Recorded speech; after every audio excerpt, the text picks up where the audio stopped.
This is the Cowboy State Daily Morning Show with Jake. The new way Wyoming wakes up.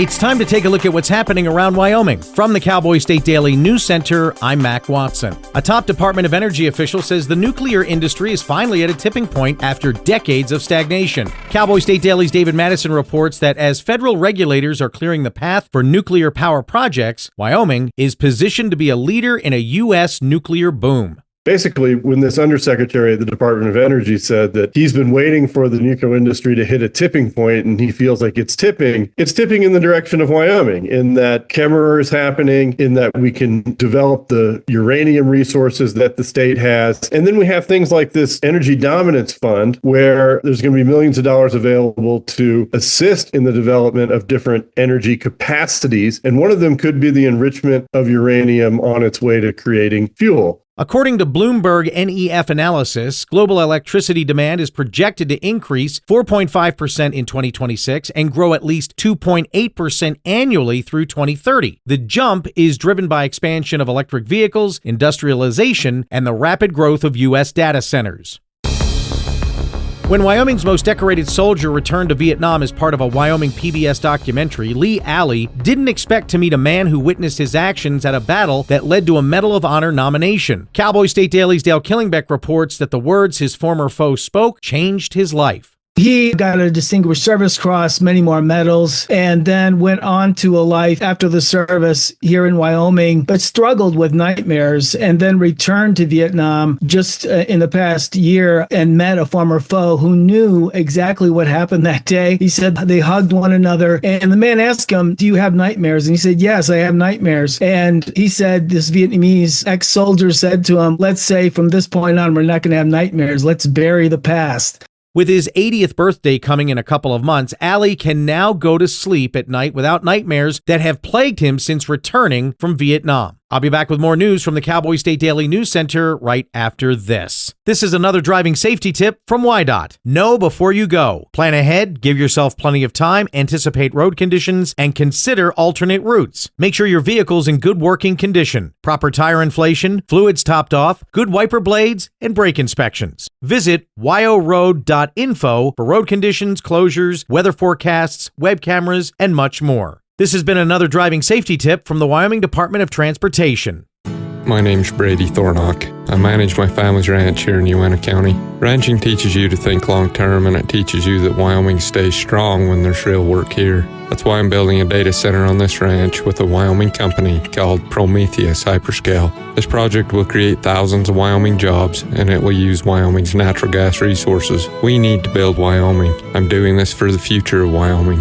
Build Wyoming with Prometheus Hyperscale. Go to buildwyoming.com. Cowboy State Daily News continues now. A Navy veteran thought his dream of being a farmer had passed, but Cowboy State Daily's Renee Jean reports that then Lonnie Frericks moved to Buffalo, Wyoming, where the veteran met a tiny runt goat named Tenacity.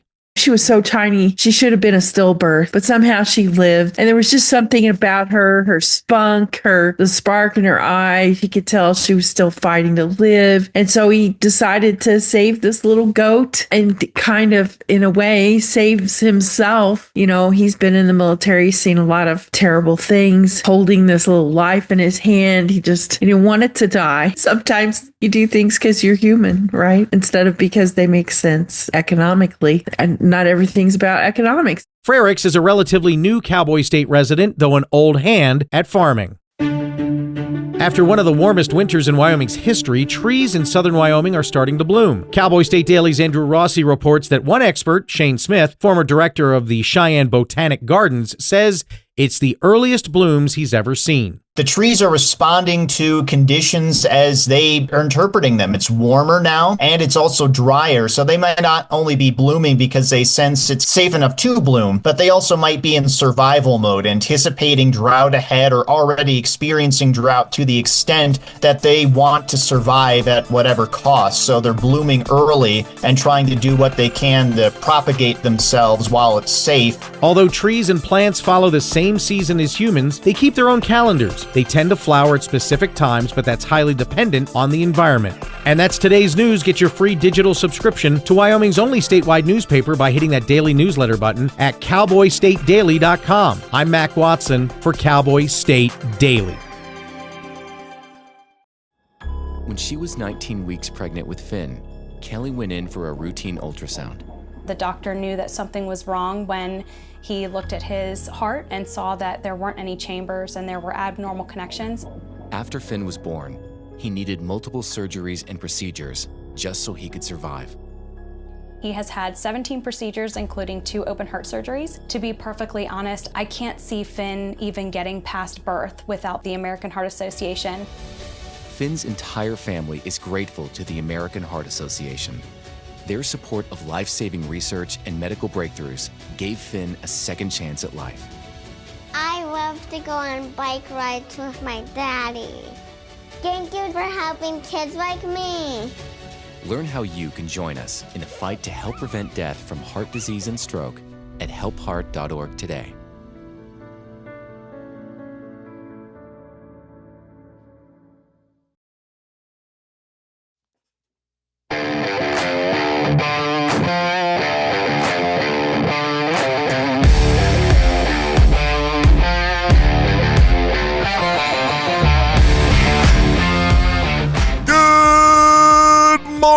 Wyoming and the world. Yes, 6 minutes past the hour. Welcome to Cowboy State Daily with Jake. Jake got a facelift, well, or a new face. Jake's on vacation the next 2 weeks. It's just you, me, and my glare. Yes, my name's Jeff Ricketts. I'm filling in for Jake for the next 2 weeks while Jake's in paradise on a much-needed vacation. I'm trying to get my glare off my screen here. I don't know what it's been, but it's driving me nuts. Or I just act like God's behind me until the sun comes out. And I think that's what it's going to be. Easter's almost here, so this is like the, the light from God shining down on top of me. I'm hanging out in my home studio in Sheridan, Wyoming. If you watch the Saturday show since the beginning of the year, I've been hosting that. So I am not new to Cowboy State Daily. I have filled in for Jake at Thanksgiving and Christmas, and here I am again for the next 2 weeks. You can join the program. Give me a call, 307-620-8866. You can also text that number. Leave me a text message. We've got a jam-packed show for you today. I think we have 10 guests today on the show. Yeah. So welcome. Nice to meet you. I've been in and out of radio and television production pretty much my entire life. I have a broadcast productions degree from the University of Wyoming. I graduated from Buffalo High School. So, Wyoming, nothing new to me. Radio, nothing new. I started my radio career in high school at KBBS with Jeanette Maxwell in downtown Buffalo. Even when the radio station was even downtown on Main Street. I'll never forget it. I would do, like nights, 6 to 10. The station would, go dark at 10 o'clock at night. And then I'd do mornings on the weekends from like 6 to 10 or 6 to noon. And on Sundays, it was the Basque Hour. I think it started at noon is when they would come in. And Jeanette would come in. And she usually have some co-host with her. Most there when I was doing it, it was Grace Miller. Half the time they would come in half snickered on Sunday mornings at noon. They both smoked cigarettes, so they would come in smoking, half tuned up. I don't know what they were drinking already on Sunday mornings. Give me a big hug and kiss, and then I'd get out of there and they'd do the Basque Hour, talk Basque for an hour. I looked it up last night. It still has a little blurb about how Buffalo, Wyoming did the Basque Hour on KBBS. It was great. I loved it. I thought I was going to be in radio for the rest of my life. Till I went to the University of Wyoming, and the first class I went to was taught by Don Woods. He was on Wyoming Public Radio forever. He hosted a show from 9 to noon. Did he start Wyoming Sounds? He might have. But the first day of my first radio class at college, he's like, "What are you guys doing in here? Radio's dead. Go into television." I was like, "Oh, well, that's great. You just crushed my dreams." So that's what I did. I went and started taking some television classes, went and got me a television production degree, directed morning news in Boise, Idaho, then in Madison, Wisconsin. Then my wife got pregnant, and we moved back to Sheridan, Wyoming. Yeah, I took over her father's Allstate insurance agency, and then I did play-by-play for the Sheridan Bronx and Lady Bronx for 10 years. COVID hit, got out of that. Then I was the morning show host over at a country radio station in Buffalo for a couple of years. And now here I am on Cowboy State Daily, filling in for Jake for the next 2 weeks and being your Saturday guy and going crazy with this glare. Whatever. It is what it is. Oh, unreal. How was your weekend? Mine was too short after I did the Saturday show. Watched Sweet 16, March Madness. How's your NCAA tournament bracket? Is it just completely dusted? It's got to be close because 2 of the Final 4 are number 1 seeds. Predictions? Who's going to win it all now? Last night, Duke just completely chokes. We'll talk about that here in a second. But I've really enjoyed the post-game interviews. I love it now when they go and interview one of the players and the rest of the team comes around and like hangs out and throws towels on their head or their head and the interviewer's head. I don't know what the significance of that is. Oklahoma City Thunder started this a couple years ago because they were all like rookies and young guys, and whenever they would interview anyone, they would all come and like hang out after the game. It was cool. It's kind of like camaraderie. You know, it's all my boys. But yeah, last night, the final game of the Elite Eight, I was Pelotoning last night. I was working out, riding my Peloton, and Duke's up by 3 with what? 20 seconds to go, 30 seconds to go. UConn comes down, the guy gets fouled, and he misses the first free throw. And I was like, man, well, now they're down by 3 with 10 seconds to go. This game's over. So I start pedaling. I'm working out, not really paying attention. I look back up, and literally it seems like 30 seconds later, and now UConn is up by 1, and everyone's going crazy. And I was like, what just happened? What did I miss in 30 seconds? So I pause my Peloton, jump off the bike, grab the remote, rewind the TV, and then watch what happens. Unreal. The kid makes the free throw. There's 10 seconds to go, which I don't know why Duke did anything. All they had to do was inbounds the ball and stand there.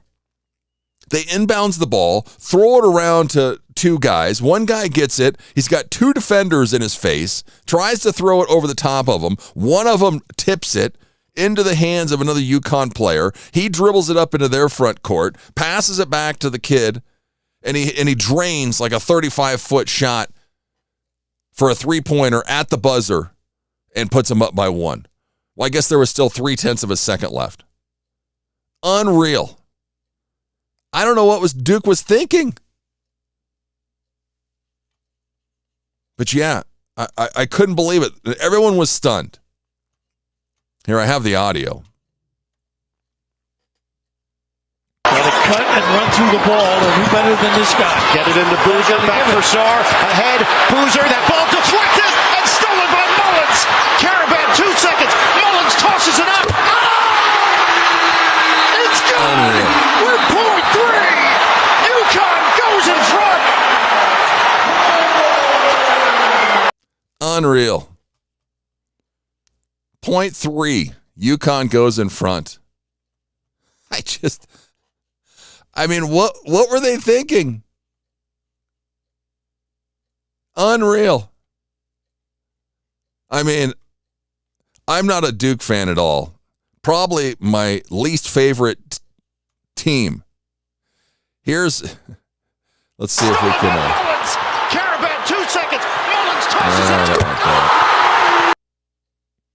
Was trying to share my screen here, but whatever. But yeah, unreal. What a game. I've hated Duke since 1991. I grew up in Las Vegas. I was born in Las Vegas, lived there till 1984 before I moved to Buffalo, Wyoming. And, we went to a couple UNLV games when I was living there. So I always enjoyed UNLV. And then in 1990, they made the big run where they beat Duke by 30 in the national championship. And then in 1991, they lost to Duke in the Final Four when UNLV was undefeated. I think we were 30-0 or 31-0, something crazy. One of the hardest defeats ever. One of the worst games ever in my lifetime. Way back, 40 years ago or whenever that was. 35 years ago. Yeah, that was back when the Bobby Hurley, Eric Lechner, that's a Wyoming player. Bobby Hurley, Christian Laettner days. Oh, I couldn't stand those guys. I mean, Duke's not the same Duke as it used to be back in those days. But, yeah, I don't feel for him at all. I'm not a UConn fan either, but, man, unreal. What a game. What'd you think? Give me a call, 307-620-8866. It's Monday morning.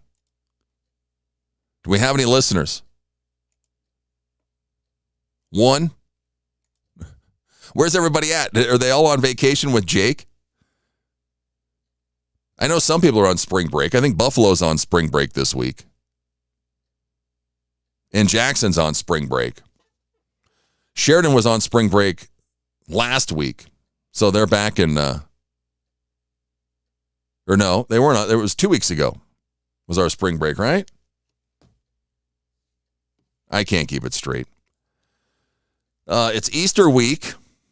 Easter coming up on Sunday. Got any plans for the weekend? Go see some relatives?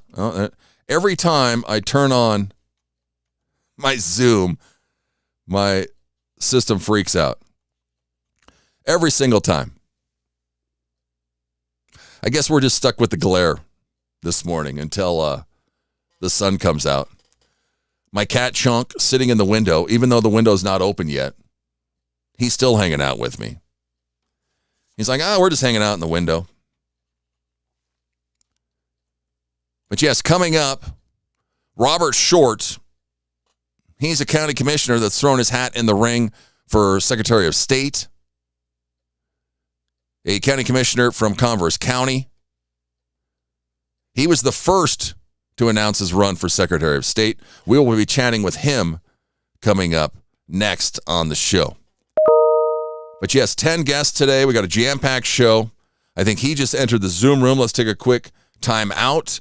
And we'll come back with Robert Short right here on Cowboy State Daily with Jake, right here on CowboyStateDaily.com. JB Hunt now has CLA truck driving jobs in the Cheyenne area, and they're hiring Class A drivers for a local dedicated route. Drivers can make $78,000 a year and be home every night. Plus, medical benefits after 30 days on the job, also earning paid time off on your first day, and enjoy other perks like a company-matched 401k. As a company founded by a truck driver, JB Hunt is driven for you. So head to drivejbhunt.com to see the JB Hunt difference. That's drivejbhunt.com. This is the Cowboy State Daily Radio Network. Hi. I'm your retirement fear. But don't be scared. You're still in pre-retirement. Does that mean I have more time to plan? Precisely. Here, this is pretirement.org. Retirement savings options? Potential tax breaks? Ooh. This isn't scary. I'm doing it. You got this. Visit thisispretirement.org for free resources to help you customize your action plan.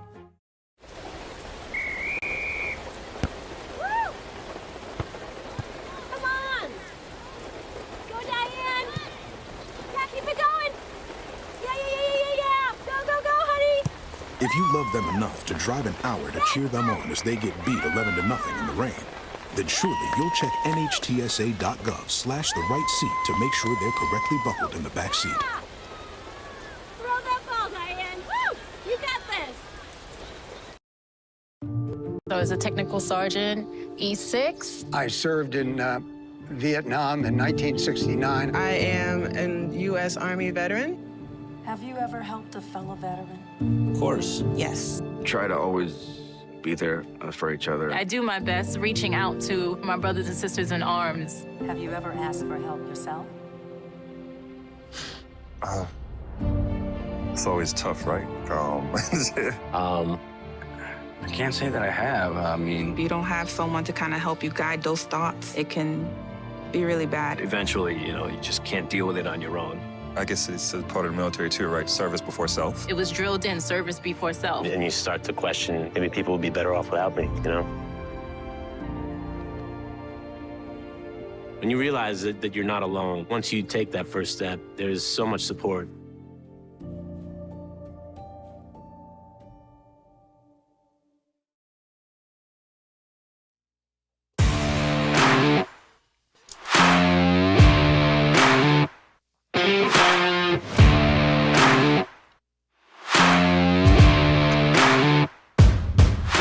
Welcome back, Cowboy State Daily with Jake right here on cowboystatedaily.com, wherever you're listening, however you're listening to the show. We appreciate you tuning in. You can also join the program. Give me a call, 307-620-8866. My name's Jeff, filling in for Jake for the next 2 weeks while Jake is on vacation.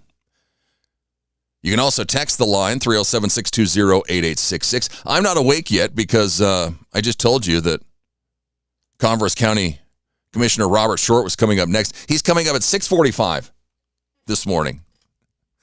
One of our 10 guests this morning. After that, we're just jam-packed. Dawn Day is going to come on, tell us about our weather this week. Stacy Broda from the FFA, Future Farmers of America. They've got their huge state convention coming up here in about 10 days or so, beginning of April.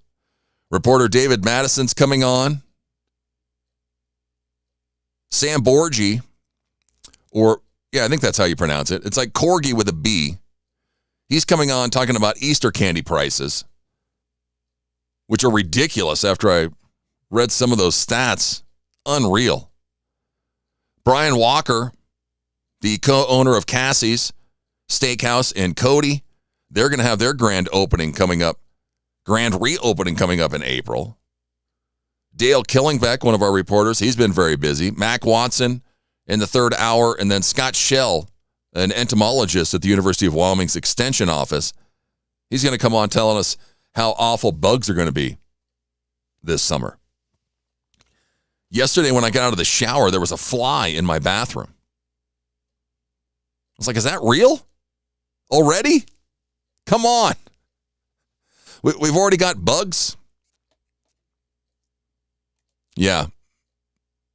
It's coming. I thought I saw a mosquito the other night. I was like, really? Is my camera working? My back camera here? Let me flick it over here. It's on. There we go. There we go. Technology. That and my glare. So now all my cameras want to freeze here this morning. Oh. We'll get her worked out. Every time I hit Zoom, every time I open my Zoom on this thing, something bugs out. I was just trying to go to my other camera so my glare wasn't so bad, but nothing wants to work. Oh, well. What'd you think? Did you watch the Duke-UConn game? Give me a call, 307-620-8866. How was your weekend? What'd you do all weekend? Any Easter plans coming up? USA Soccer. If you listen to my show on Saturday, Camino, one of our guests, is out in Atlanta. He went to the soccer game. The friendly with Belgium, USA Soccer lost 5-2. That's not good. They've got another friendly coming up Tuesday night back in Atlanta. Who are they playing? Portugal? If you're getting smoked by Belgium, watch out when we have to play Portugal on Tuesday. Oh. My son and daughter both live in Bozeman. And my daughter's boyfriend's a big fisherman. They went out and floated, I think, the Madison on Saturday, and then went and caught some fish yesterday. My daughter caught like 3 fish yesterday. Did you watch the Madison on Paramount Plus? What'd you think? The new show with Kurt Russell and Michelle Pfeiffer.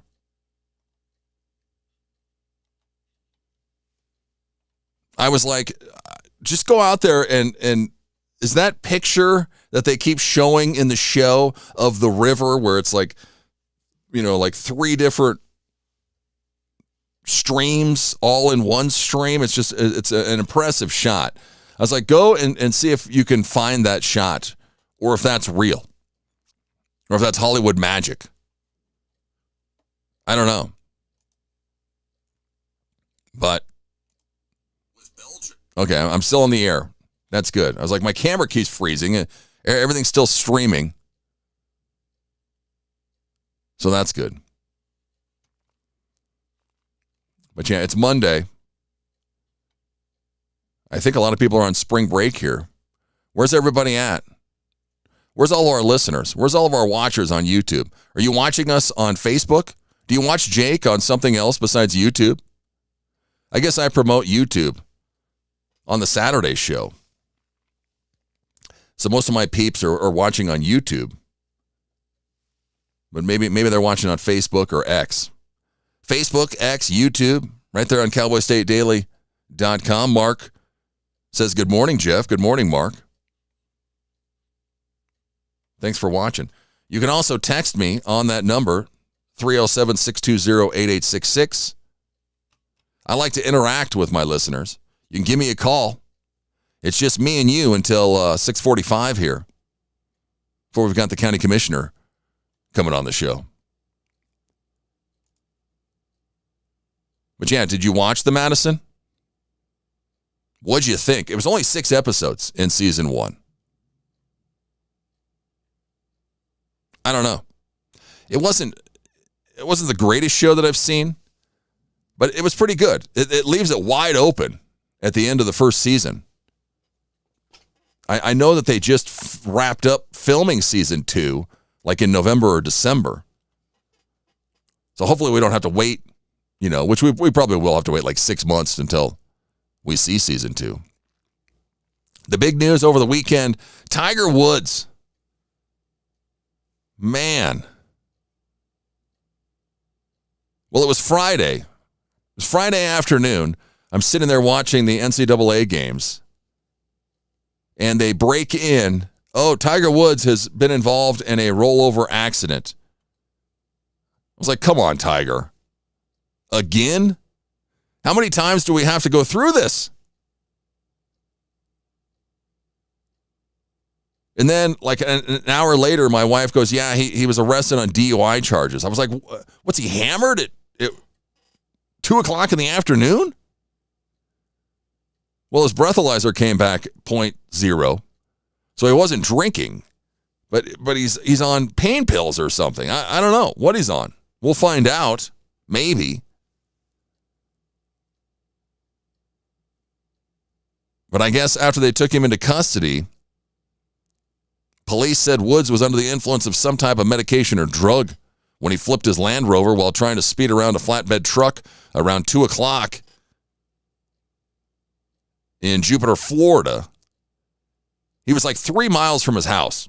He was almost home. I guess I saw a couple things over the weekend where they say that he drives like a bat out of you-know-what normally. Oh, somebody just tried to call me. Good morning from Newcastle, alive and well on a Monday morning. Well, that's good. Thanks for listening.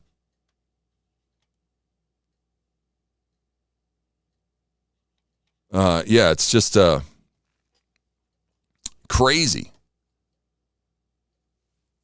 So the good thing, he's not hurt. No one was injured. Laura Trump, I guess his girlfriend, allegedly is giving him an ultimatum after his arrest. She's not happy. But come on, you've got to know this has been going on. This isn't just a one-time occurrence when it's Friday afternoon and the guy's, glossy-eyed. So what'd you think of Tiger? Just after he just came back, like last Tuesday, I was watching him golf. He looked great. And then this happens? Ugh. I don't know.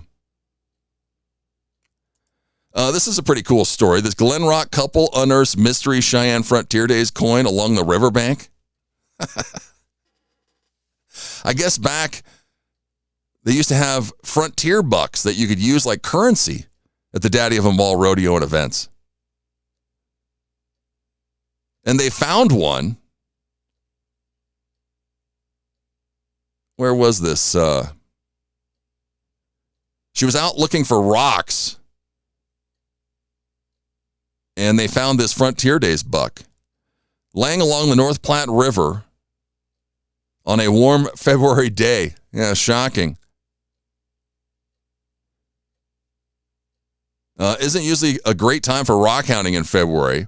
Normally freezing cold, but they were out. It was warm and blustery. I wonder when they had these coins. I saw somebody commented that they had some of these as well. Frontier buck, $1, no cash value. At first, she thought it was a quarter, but then she realized that the coin wasn't a quarter either. I spit on the coin to clean it up a little bit, she admitted. Then I wiped it clean on my pants. Underneath, she saw the word Cheyenne Frontier Days and the words the last week of July. A frontier buck. Yeah, they're gold back from 1963 to 1964. Holy cow. Wonder what this thing's worth. Is it worth anything?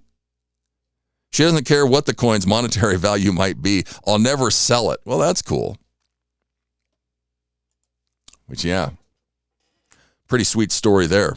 Go and check out all the stories. I mean, our reporters were busy this weekend. I think there's like 20 news stories. University of Wyoming archaeologist shakes scientific world with new evidence of human arrival. Yeah, I guess they found evidence that dates humans in America's, like saying we've been here thousands of years longer than we actually have been. So that's cool. I don't know how they figure this stuff out.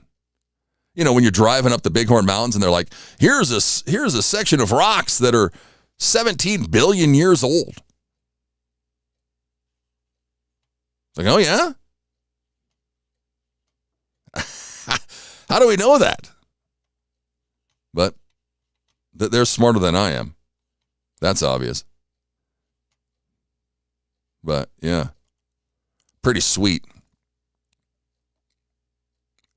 growing up in Atlantic City, the Wyoming gold rush town that had no mercy. There is so many crazy Wyoming towns. Atlantic City. There was another article I was reading on Cowboy State Daily. What was it? It had the town name, and I was just like, that was a town in Wyoming? It's unreal. Lee Alley, Wyoming's most decorated veteran, life changed by a former Vietnamese foe. We have Dale Killingbeck coming on, I think in the 3rd hour, 4th hour today. But yeah, he did that story. That's an incredible story. There's also a Wyoming PBS documentary. Dale's going to be on at 9:05 this morning. We're going to chat about that because that's impressive. Diesel prices squeezing Wyoming truckers already on thin margins. Yeah, diesel prices have went up like 40% since this Iran deal started. That's not good if you're a trucker, already on thin margins. Rock Springs' new $20 million human waste drying system. Solar sludge drying system will start drying out human waste year-round starting in the summer. What? Interesting. Yes, go and check them all out. CowboyStateDaily.com has a cool article on the Yellowstone pool, gave us medical breakthroughs, true crime podcast, The Murray Show. And also, Dale did a cool article about Chuck Brown, Mr. Wheatland, doesn't have time to slow down. He's 90. And him and his wife are still working. Half a day, at least, during the week. But yeah, and then also David Madison is going to be coming on this morning. What do you think about this nuclear reactor? Wyoming poised to be a nuclear leader as industry reaches U.S. tipping point. Yeah, they've been saying this for years that, nuclear's going to be taking over. And now, as federal regulators have cleared the path for a nuclear power project here in Wyoming, that Wyoming might be the start of this nuclear boom. We'll find out. Yeah, I think we just need more education. I definitely need more education because everything you ever see about nuclear is negative. There was an article like a week ago about a nuclear reactor or a nuclear something where we used to drop bombs back in the 60s or something. We would test bombs off of some island in Australia.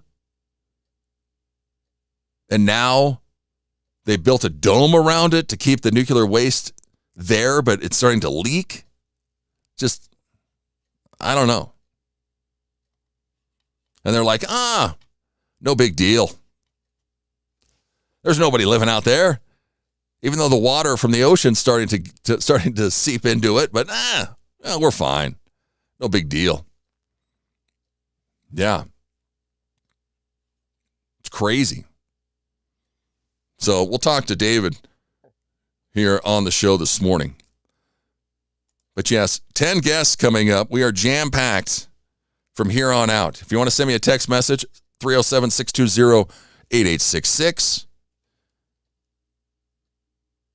Coming up next, Converse County Commissioner Robert Short is going to be joining the show. He was the first one to announce his run for Secretary of State. We'll be chatting with him. Now he's got another Republican foe and a Democrat that are also in the race. We'll check his thoughts and more coming up next right here on Cowboy State Daily Show with Jake. Jeff filling in this morning. Stay with us. We're going to take a quick time out. Robert Short will be coming up next right here on the show. Welcome to The Jake Show on Cowboy State Daily, Wyoming's daily dose of raw, unfiltered, and occasionally uncomfortable truth. I don't do talking points. I do reality. No spin, no fluff, just Jake. Local issues, national nonsense, and zero BS. It's truth, sarcasm, and grit, shaken, not stirred. I just call it like I see it, and I see a lot of Let's just say I see a lot.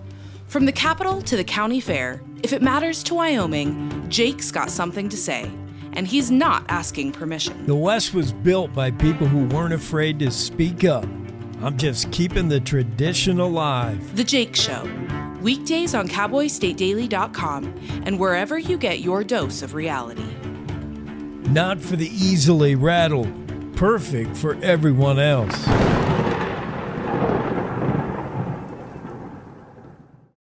You're listening to the Cowboy State Daily Radio Network.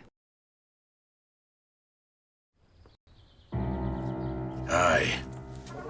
I'm your retirement fear. But don't be scared. You're still in pre-retirement. Does that mean I have more time to plan? Precisely. Here, this is pretirement.org. Retirement savings options? Potential tax breaks. Move. This isn't scary. I'm doing it. You got this. Visit thisispretirement.org for free resources to help you customize your action plan.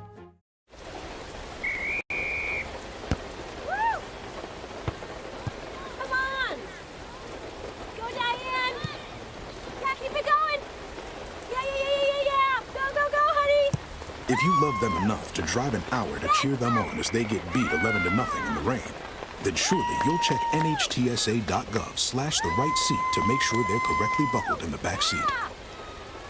Throw that ball, Diane! Woo! You got this! So as a technical sergeant, E6. I served in Vietnam in 1969. I am a U.S. Army veteran.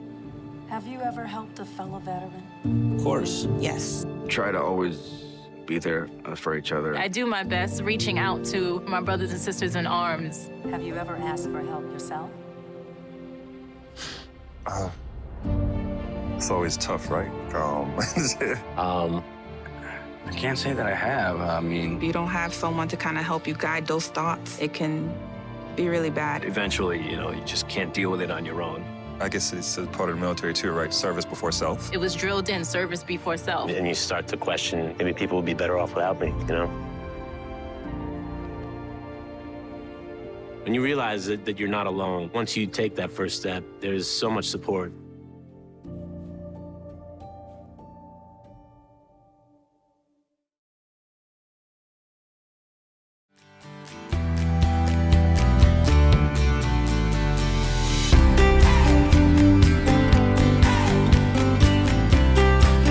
Welcome back, Cowboy State Daily Show with Jake right here on CowboyStateDaily.com. My name's Jeff, filling in for Jake, as Jake is on vacation for the next couple of weeks. Well, Robert Short, he's a 3-term county commissioner in Converse County, and he announced March 4th he's going to be running for Secretary of State. He was the first candidate to announce. Since then, 2 other candidates have thrown their hat in the ring. Commissioner Short just celebrated his 11th anniversary for service for Converse County, and he is joining the program this morning. First, Mr. Short, thanks so much for coming on. Well, thank you very much for having me. Let's see here if we can get your my Zoom doesn't. Nothing likes to work here this morning. It's Monday, that's for sure. There we go. Now we can see him.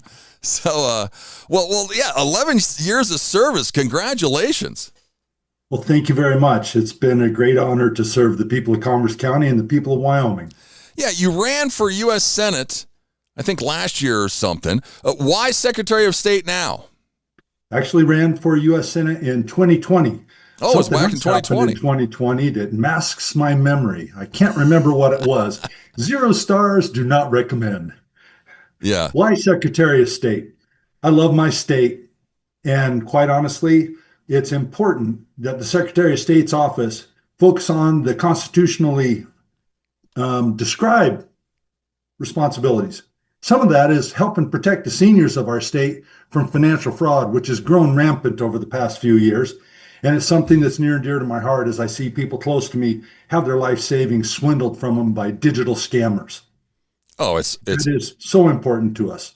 It's unreal, and it just gets worse by the day. By the moment, it seems like, honestly. And you're Jeff, right? Yep. Okay, sorry, Jeff. I just wanted to make sure I use your name correctly. You said Jake and then Jeff, and I wasn't sure. I wanted to make sure that you weren't just pulling my leg. Well, exactly. Yes. No, Jake's on vacation, so you're stuck with me today. I mean, I worked for a cell phone company the last couple of years, and now I'm doing it back in insurance. But it was. I mean, talk about seniors getting scammed. It was every day we saw it. I mean, multiple times, and it just keeps getting worse. And I mean, I'm not young, but I almost fall for it. I've almost got scammed, and I mean, I can't imagine these older people, and it's constant. It's insane. Yeah, it seems like an onslaught as different modalities of financial fraud are made available. So, for example, cryptocurrency, right? One of the most frightening parts of cryptocurrency is you convert dollars to cryptocurrency and you ship off that cryptocurrency, believing that you're doing something that is, in your best interest. It's gone forever. There is no way to get it back. And I've seen folks in my own community get scammed out of tens of thousands of dollars, some of them their life savings, and it's absolutely heartbreaking. Yeah, it's awful. You graduated from Glen Rock High School. You've lived in Wyoming most of your life. You moved back to Douglas in 2005. Why'd you move back? Well, honestly, I wanted to bring my skill set back to my state and help my state. And I wanted to raise my family here. This is a great place to raise a family. You're not forced into adulthood at a young age, which those pressures are alive and well inside of metropolitan areas and states outside of Wyoming. I didn't want my kids to have to be forced into adulthood any earlier than absolutely necessary. Enjoy the great outdoors, enjoy all the beauty of Wyoming, and enjoy building community with people who actually care. Yeah. What was the small business you started? Well, so I had multiple small businesses, not the least of which was short power line service in Glen Rock. My father started that one in 1986. My brother took over from my father, and I took over from my brother, and now my nephew has taken over from me. At the height of our greatest years prior to the masking, we had over 120 employees. I felt very good about influencing the lives of over 800 people. Directly due to fiber optic construction, power line construction, electrical construction, general contracting, drone work, building CTE kind of careers for people all around my great communities and around Wyoming, and bringing those folks into professional career paths that could benefit them and their families for the rest of their lives. It was really just a wonderful opportunity. Yeah. Well, you threw your hat in the ring on March 4th. It didn't take long before you have some opponents now. Rep Rachel Rodriguez Williams, she's a Republican out of Cody, and then you have this Brian McCarty who's running as a Democrat. Yeah. What do we know about these people, Robert? Well, so one of the things that I've seen is, and it's an interesting, seems to be kind of phenomena that people move to Wyoming for a career path in politics. Never been my gig, but that's what seems to be happening. It seems to be alive and well. We've had folks like the former two that you mentioned who moved here not very long ago, and now they want to establish themselves as the de facto representation for the people of Wyoming, when in fact, I welcome people to Wyoming. Please come to us. We love to have you here. Enjoy being here, but be here. Leave wherever you came behind and leave the politic from wherever you came behind. But that doesn't seem to be the case. People come here, they want to make a name for themselves in the political arena, and then they want to continue to climb the political ladder. Not something that's all that interesting to me personally. Yeah, what's your relationship with Chuck Grace? I mean, he's backing this Rachel Williams. Sure. My relationship with Chuck has been a little on the less than amicable side, because when he wants to constantly tell half-truths or just fabricate outright untruths in defense of his position, I find that to be disingenuous, and it's not something that I subscribe to. I believe that you have to be a person of your word, and integrity matters, because in the end, the only thing lefty is your word. So Chuck and I have butted heads over things that he's said, that he's accused or asserted that I can or cannot do inside of my role as a county commissioner, and I understand my role very well. Statutorily, it's clearly defined what my capacity is. Yeah, well, I mean, being a small business owner, I mean, that's a lot with the Secretary of State. I mean, the first line, the Office of Secretary of State oversees the administration of numerous matters, including the registration of business entities. Wow, Correct. look at that. Yeah, that is absolutely right. And having grown multiple business entities here in this great state, I understand the interaction with that office, and it's critical to have a positive relationship with that office. But it's a little bit disingenuous when that office asserts things that are untrue. And that's when I get up and I'm not afraid to call it down when I see something that is being prescribed that is absolutely inaccurate. Yeah. And then the next one, statewide elections. I mean, Wyoming, I think we're doing not too bad with that. I mean, even my mom over in Buffalo is like, she goes and watches all the, or, you know, she's whatever you call it, but an election judge. Yeah. An election judge or, you know, make sure That's everything's going all right. It's great that you said that, Jeff, because I served as an election judge multiple times prior to actually standing for election. And I can tell you that the people of Wyoming, their elections are in great hands because, like you said, it's your mom, it's your grandmother, your grandfather, aunts and uncles, cousins, nieces, nephews, brothers, sisters. They're the people we live with who are helping operate these elections. And to assert somehow that they are behaving nefariously, I find that insulting. And that's obviously coming out of the mouth of someone who didn't grow up here. Yeah. And I mean, and the good thing, yeah, like my mom, she knows everybody. So, right, exactly, right. I mean, as an election judge, when people walk up, I knew their names immediately. And, you know, first thing we do is just chat. Hey, how's it been? How's the weather been out on the ranch? Are you been able to, you know, run cattle this year? Is it that kind of dialogue? This is a very personable opportunity. And in fact, in Wyoming, we see that election time as an actual social gathering. Right, we got to catch up with folks that we may only see a couple times a year, and it's really a wonderful thing. And so I don't want to see that diminished. I want to make sure that people believe and they have a partner in the Secretary of State's office who works with clerks to ensure that we have a great election that's truthful, accountable, and accurate every time. Yeah, County Commissioner Robert Short, Converse County. He's running for Secretary of State. You can go check out his website, shortforsenate.com. Shortforstate.com. Oh, shortforstate.com. Sorry, Robert. Yeah, sorry to correct. I typed that in wrong there. Shortforstate. Let me correct that. .com to find out more about Robert. Well, I see this Brian McCarty. He's all over Facebook. Oh, yeah. I mean, are we going to get a Facebook page? Or are we staying away from that or what? No, I have a Facebook page. I just haven't added any content to it as of yet. I've been a little bit busy tying up loose ends associated with legislative session. And of course, as a county commissioner, I can't shirk my duties as well. I had a daughter who just celebrated a birthday, and I ran over to, she's attending school in Scotland. So I had to go to Scotland to celebrate a birthday with her. And then I came back, and now it's, you know, hit it hard. Mr. McCarty, of course, has made some wonderful assertions on his Facebook page, which are rooted in complete and utter fantasy. Mr. McCarty apparently moved here while I was running for U.S. Senate. He was packing his bags in Missouri to find his way into Wyoming. Again, just another example of somebody who's migrated from another state and wants to find their political roots here in Wyoming. Yeah, because he's all over you on his Facebook page. Yeah, I'm an easy target. I'm 6'5" for a short guy. You know, I'm easy. I stand out in the crowd, head and shoulders above most. Yeah, because what's he say here? Your campaign website paid for by Short for State, not found as an entity registered with the Secretary of State. Yeah, he needs to do a little more digging because you can find it very easily at the Secretary of State's office. Yeah, that's if these are examples of the kind of behind the blue screen of anonymity. Well, yeah, it's the keyboard warriors. I mean, keyboard warriors. I work for the people. I don't work for the accolades and the headlines. Yeah, well, I mean, Democrats, it seems like anymore, Democrats vote Democrat, Republicans are voting Republican. Now there's two of you in the race. So, I mean, what's your focus? How do we work these waters? Sure.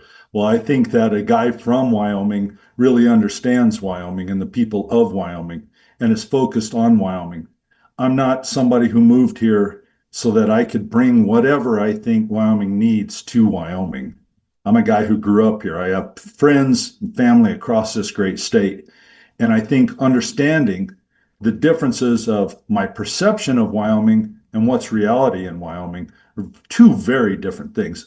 Operating businesses inside the energy sector of Wyoming, which is something I've done for the vast majority of my life, I understand what it's like to work in the trenches, to work in coal mines, oil, gas, uranium, a host of industries, whether it's over in the Trona fields in Sweetwater County or up in rare earth minerals up in Upton or outside of, Upton in Crook County. It's important to really understand what it's like to live and work in Wyoming if you're going to serve the people of Wyoming. This is something that's bred into me.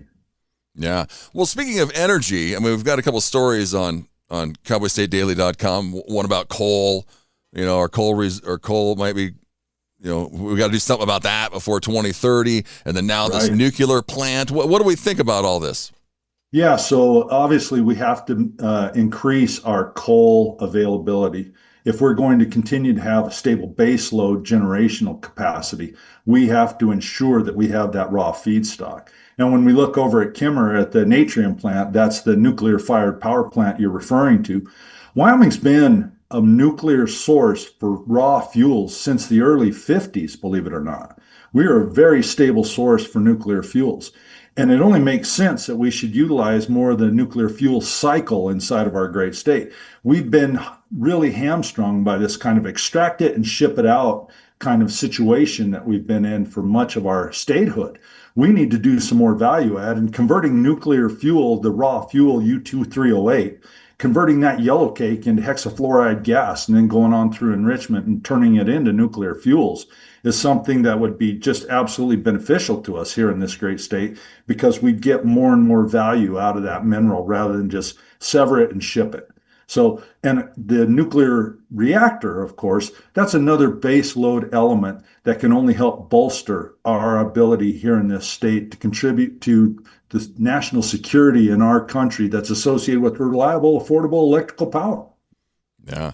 What about this lobbyist registrations and filings? How is this going in Wyoming right now?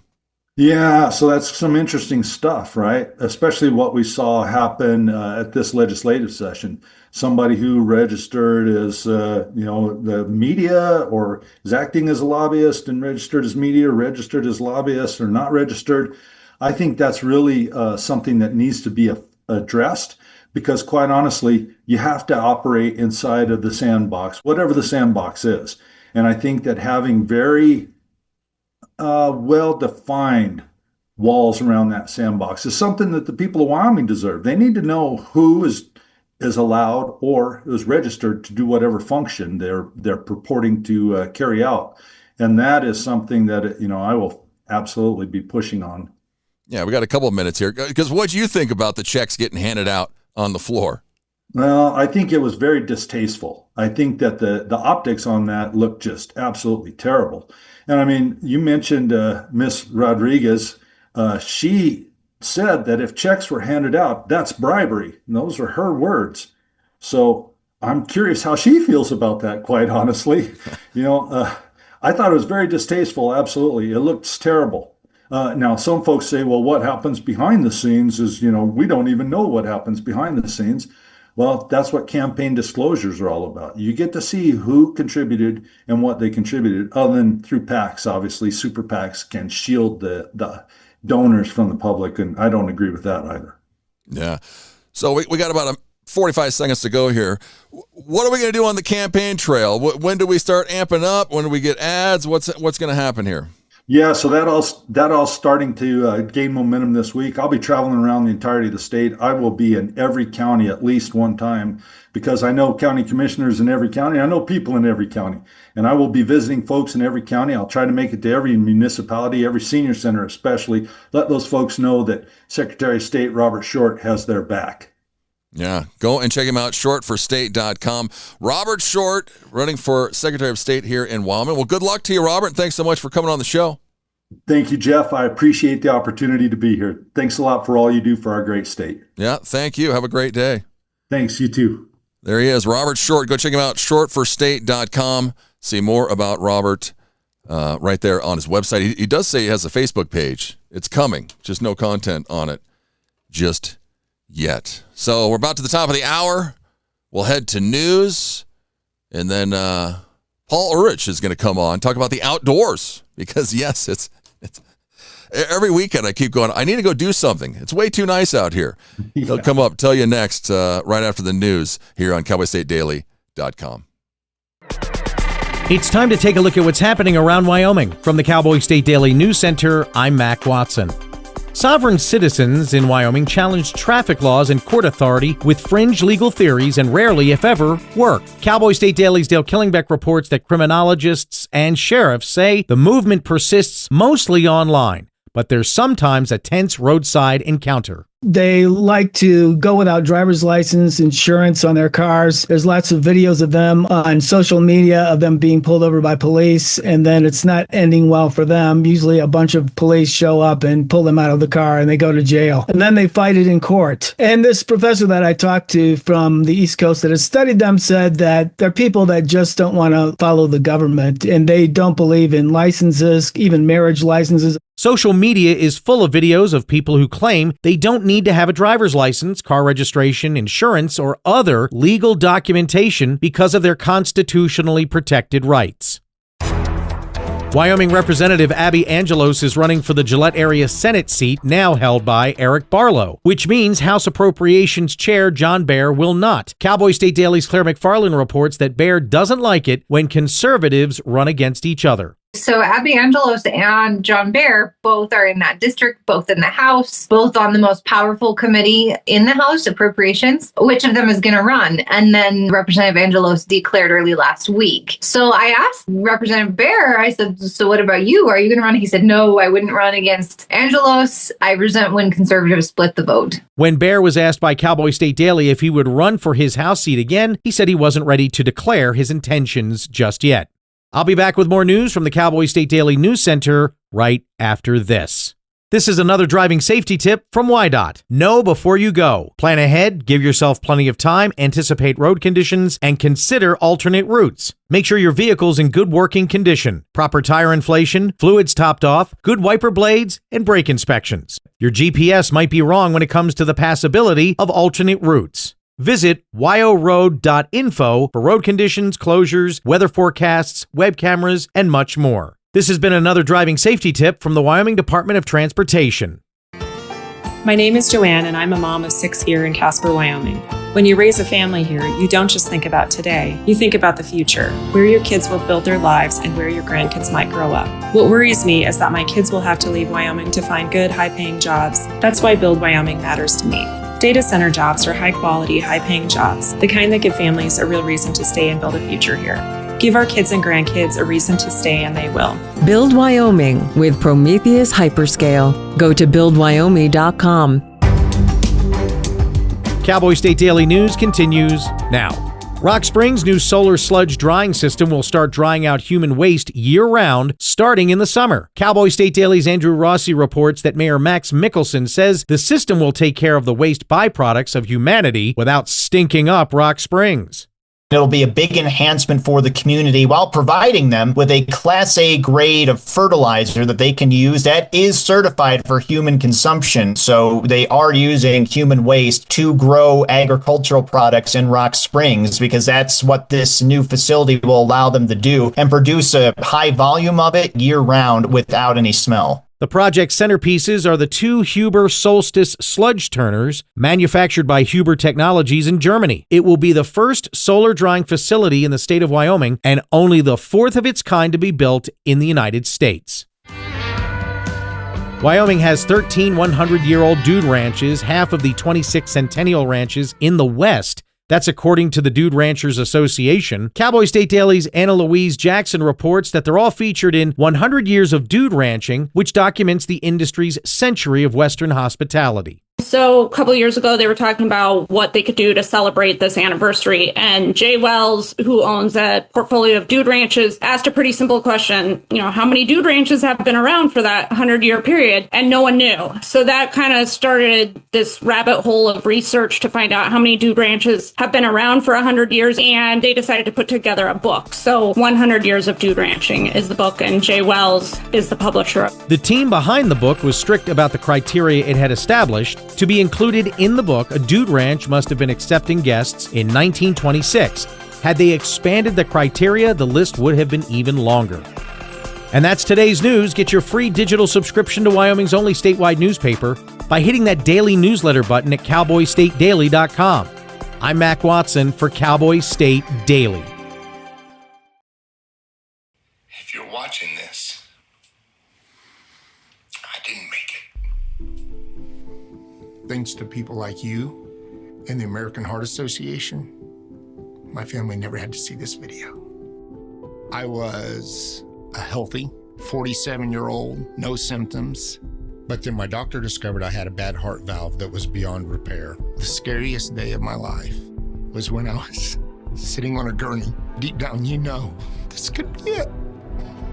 This little heart valve did something really big. It saved my life. I wouldn't be here today without it. The research for this heart valve was funded by the American Heart Association. Since my surgery, I had a son get married. I had a daughter graduate high school. I had another daughter give birth to a precious boy. I would have missed all that. To learn more about the American Heart Association, go to helpheart.org today.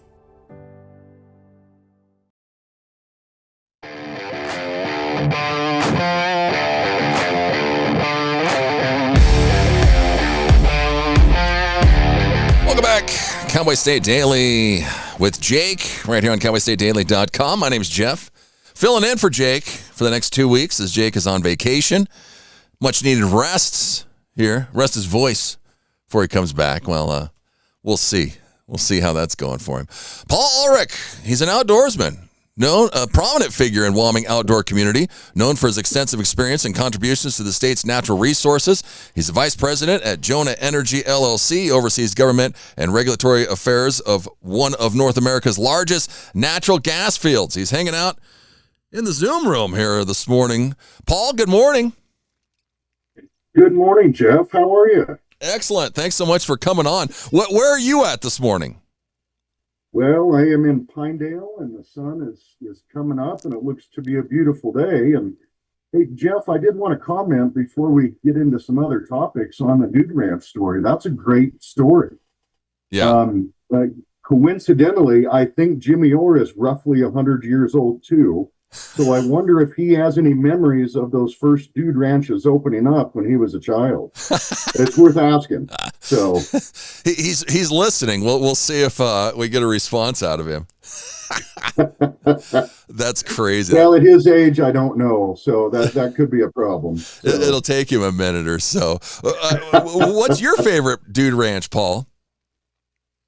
Well, growing up in Matitsi and Cody, there's a couple up there that, I can't remember their names now, but they're pretty great. Brush Creek down outside of Saratoga is a premier dude ranch. And the good thing about Brush Creek, and they didn't pay me to say this, is they've got that outstanding stretch of water on the North Platte that is just, oh my gosh, Jeff, beautiful water to fish. So that's a good one. The state's got plenty. There's one up outside of Buffalo. I can't remember the name of. That's pretty special too. So HF Bar. Wyoming's blessed in that. Yeah. Yeah. There's Wyoming's blessed with it. We're blessed with some of these, historic ranches, historic dude ranches. Boy, we're lucky. Yeah. Well, and that just tells you how good they are when they've been around for 100 years. That's crazy in itself. But man, so how's the fishing right now, Paul? What's going on? Well, I tell you what, the fishing right now in most parts of Wyoming is pretty fantastic. I think I talked to Jake a couple weeks ago and encouraged everybody out there that if you haven't called your guide service to get out on the river, do it now. I think the season is going to be about a month ahead. So if you're fishing on your own, get your gear ready. That's always an exciting time of the year to go through the garage and, get all your equipment ready for your camping trips and your fishing trips and everything else. And if you do use a guide service, give them a call and get on the books now, because we're going to be bumped up by a month, maybe a little bit more, and it's going to get busy. Yeah, it's crazy. I mean, that's like the term of 2026. We're a month early on everything in Wyoming. Everything's blooming now. The bugs are out. It's time to fish. My buddy on Saturday texted me, and he's like, yeah, I'm going out to the lake getting the boat out for the first time. I was like, it's not even April. I mean, can you believe this?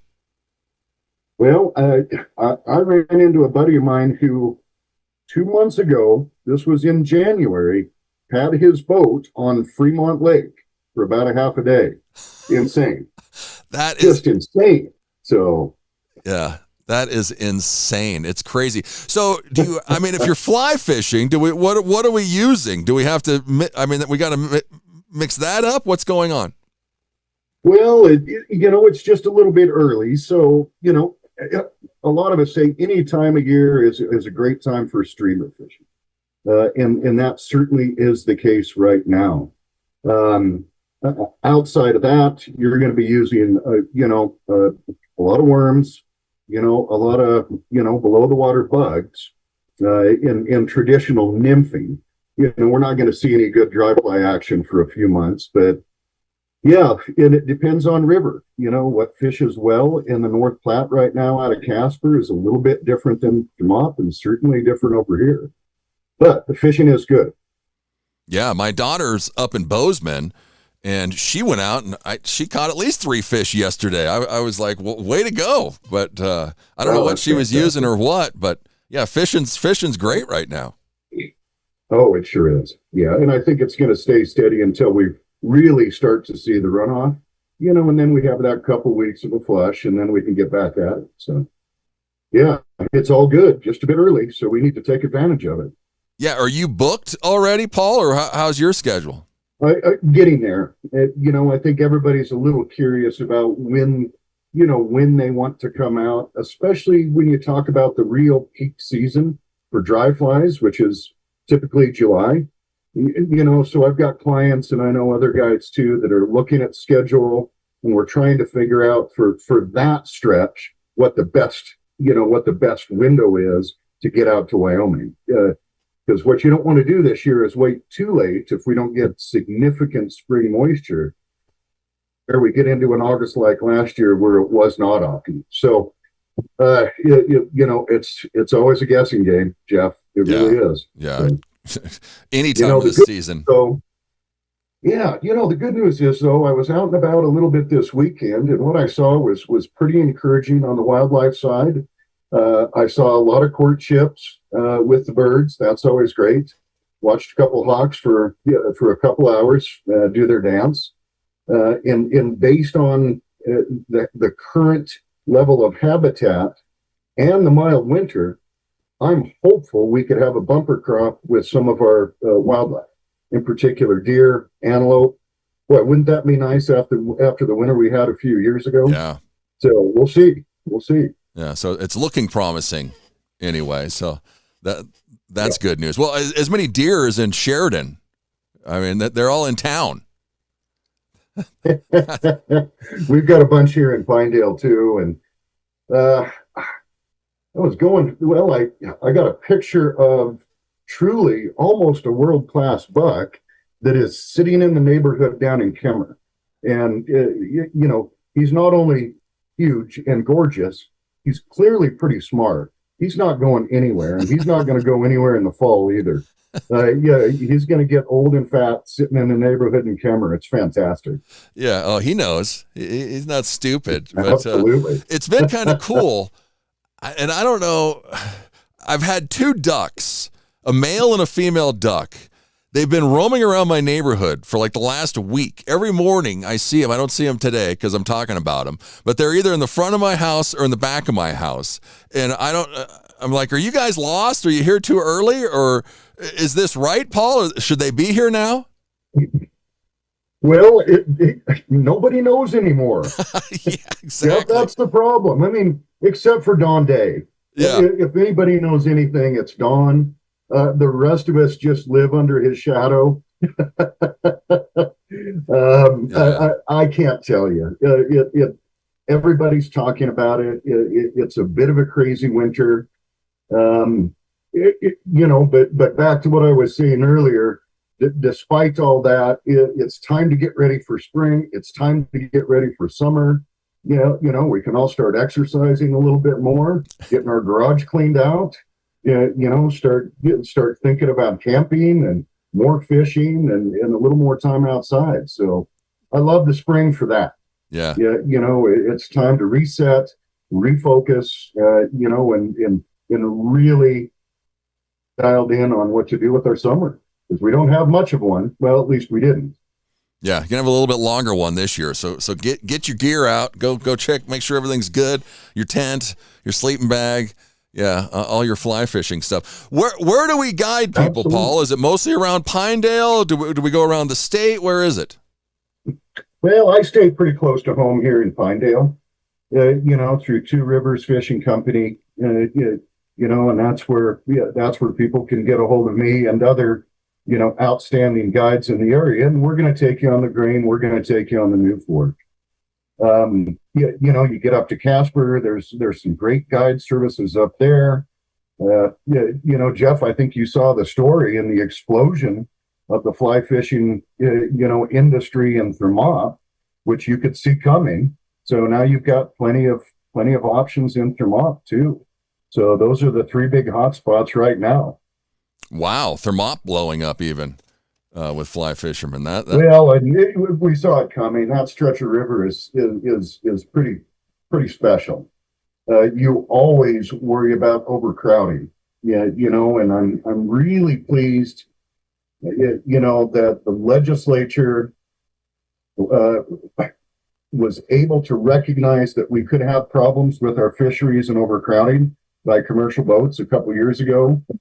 Passed some legislation that gives Game and Fish the ability to regulate commercial boats on a beat if the science, and the need arises. And so, that's a mechanism that I suspect is going to be used sooner than later in Wyoming.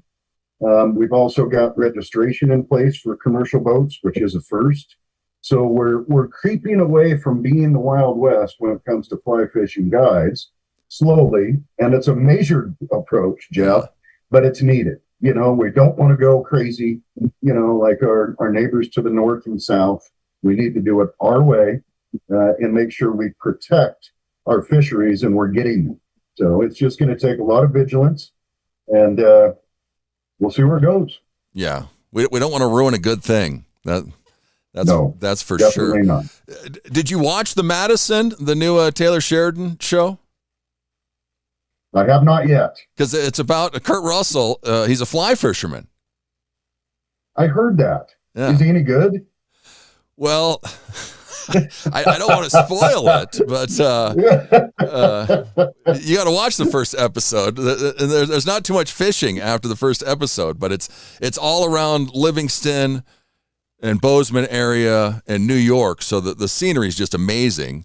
And they talk a lot about fly fishing and the stream and the Madison and everything. But it's pretty cool. But I'd like to get a pro's take on what they're doing or how well they're pulling it off. Jeff, next time we chat, I'll see if I can get some eyes on it and let you know. I mean, Hollywood gets pretty good about about bringing in pros to advise these guys. So you never know. I'm sure Kurt Russell, he's kind of a, he's awesome. So he probably has it down. So it's pretty cool. What's this Ulrich's Fossil Gallery?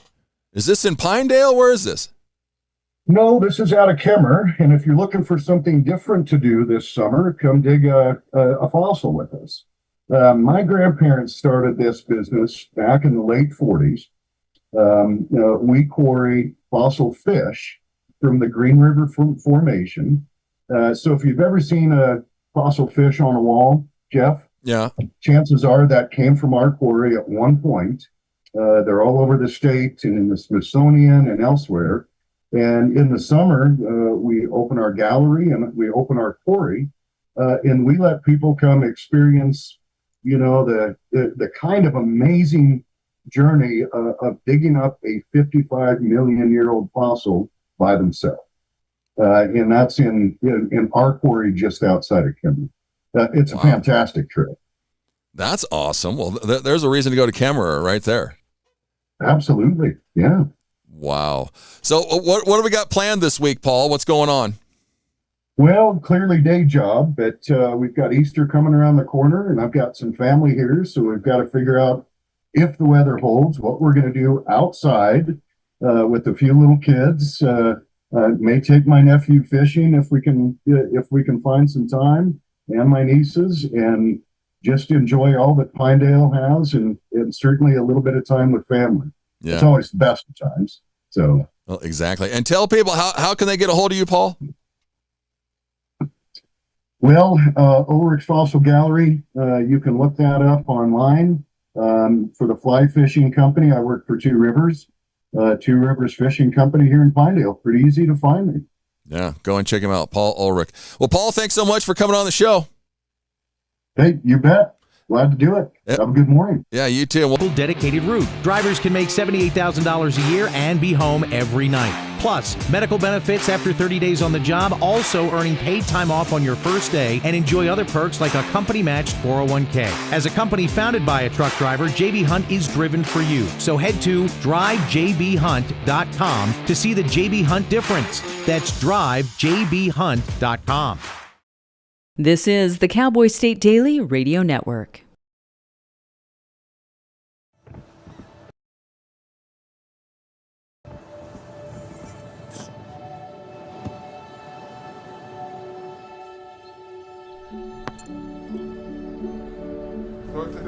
I don't remember how it started.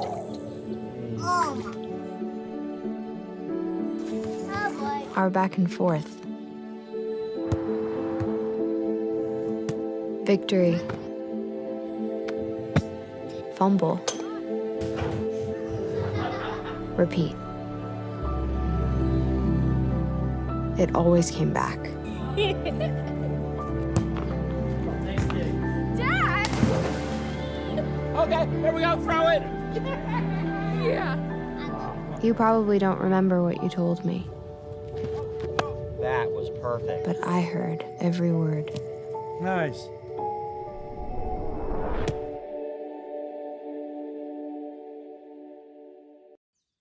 Jason, let's go see your room.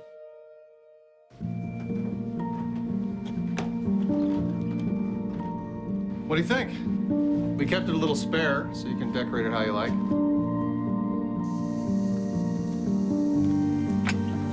Dinner! Go?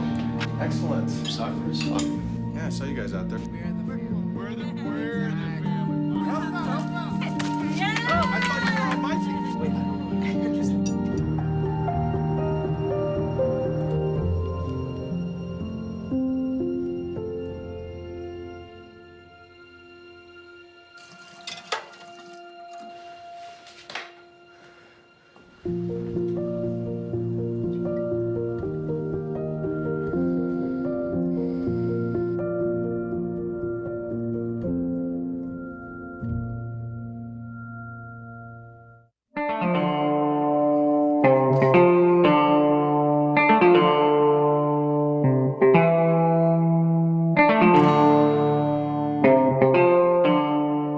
Three minutes past the hour.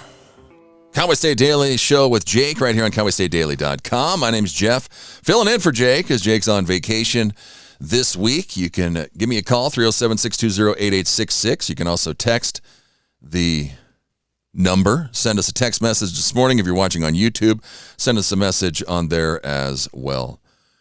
The man, the myth, the legend, the one and only Mr. Don Day is in the Zoom room. Good morning, Don. Good morning. Well, we just had Paul Ulrich on, and this year's theme is it's a month early in Wyoming. You know, everything's blooming. The bugs are out. You know, he's fishing. It's ridiculous. What's going on with the weather this week, Don? I mean, we're gonna put the brakes in all this week. So we're gonna say enough of this. Let's try to get back to some normalcy, so to speak. And we're really going to see that. In fact, I am a little bit concerned that the far northeast part of the state could be looking at a pretty healthy winter storm here at the end of the week. Yes, I said winter. Wow. Even though we've been looking at 70 and 80, 90-degree temperatures, we have two storm systems this week. Wyoming's mountain ranges are going to see a good shot of snow between now and Saturday. You would know it today, though, because today is going to be another warm one. But today's the last warm day for a while. The calendar and the weather will start to match here starting this week for a bit. Wow, yeah. Today here in Sheridan says 69 the high, but rain. And then 44 possible snow tomorrow, 51 Wednesday, 55 Thursday, 37 Friday. And they all have precipitation, which is actually everyone's going to be glad about that right now, Don. Oh, yeah. No, trust me. There'll be somebody complaining, that made a tea times like, hey, I've been golfing the last week. I want to keep golfing. But this is what we need. We need to kind of get out of the pattern we've been in, which has been really off the charts, unusual for sure. But I do see this weather pattern change, and I'm hoping beyond hope that we don't revert back to where we were, because April and May are 2 months that you can make a lot of hay, literally, if you can get back into a wet pattern, because April and May are two of the wetter months on average. So if you can get the precipitation going, you can make up for a little bit of this warmth and dryness that we've had for the last 2 weeks. Yeah, in the high country, because how are we looking on snowpack and everything? Oh, it's awful. Yeah, awful. There was some snowpack in western Wyoming that was actually pretty good at the beginning of March. But this last 2 weeks of warm weather has just eroded a lot of the lower elevation snowpack for sure. But you can also still add to snowpack the next 4 or 5 weeks, so you have an opportunity, but certainly this is the worst snowpack year going back to 1981. Wow, that's not good. So no. Maybe we can make up some for it a little bit this week, you're saying? Well, yeah, it's like eating an elephant. We can't do it in one bite. We're going to have to nibble at it and hope that we get some slow moving spring storms, because that's what tends to break us out of these cycles. Or when you get slow-moving storms in the months of March, April, and May, and even into early June, that can deposit good amounts of moisture. And this is the time of year we get them. If we don't get them, then we get in the summer and we're in a world of hurt. So, someone asked me, it's like, should I not even garden this year? Should I just not even try to plant a garden? And the answer is it's too early to tell. We're on the edge of the cliff, but I'm not saying to jump yet. You need to kind of wait to see how the next 8 weeks pan out. Well, that's what I was saying the last couple of weeks. I'm like, my yard is already so freaked out. It doesn't know what to do. I was like, it's going to be ugly. Well, in Mother Nature, it seems like in Wyoming, whenever a holiday is coming, it rears its ugly head. That's true. Here comes Easter, and I'm looking here on my forecast. Yeah, Friday, which people are probably going to be traveling, it's like the worst day this week in Sheridan. Of course. Right. Exactly. And that 37 degrees there may be a little optimistic. Yeah. I was just like, it doesn't matter. A holiday is coming. It's going to be awful. Mother Nature reigns supreme. And one thing I've learned, she's a great equalizer. She can equal things out at the end. So you always have to keep that in the back of your mind. Yeah. Because I saw a video last night here in Sheridan. There was like a fire outside of town. So how are we looking on fires right now? Well, the fire danger is going to be sky high until we can get wet and persistently wet. And then what we need to do is get wet so we can green up. Yeah. Because we're greening up a little bit, but the fuels that you're seeing burning is the fuels left over from last season. And so we're not going to have anything different with our fire situation until we can get these storm systems to become more frequent. I saw a stat where they were saying like wildfires, because of population growth and wildfires, that wildfires is going to go up by like 80% here in the next decade or something. Well, that's a prediction, so be careful with any predictions. And 8 out of 10 wildfires usually are started by people. Yeah.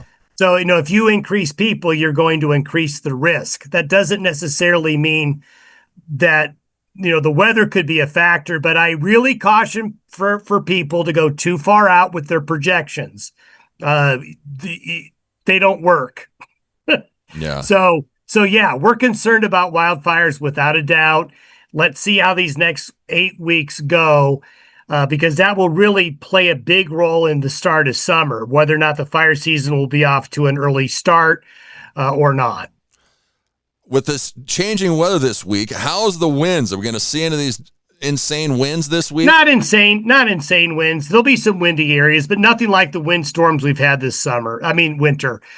I just said summer because it's been feeling that way.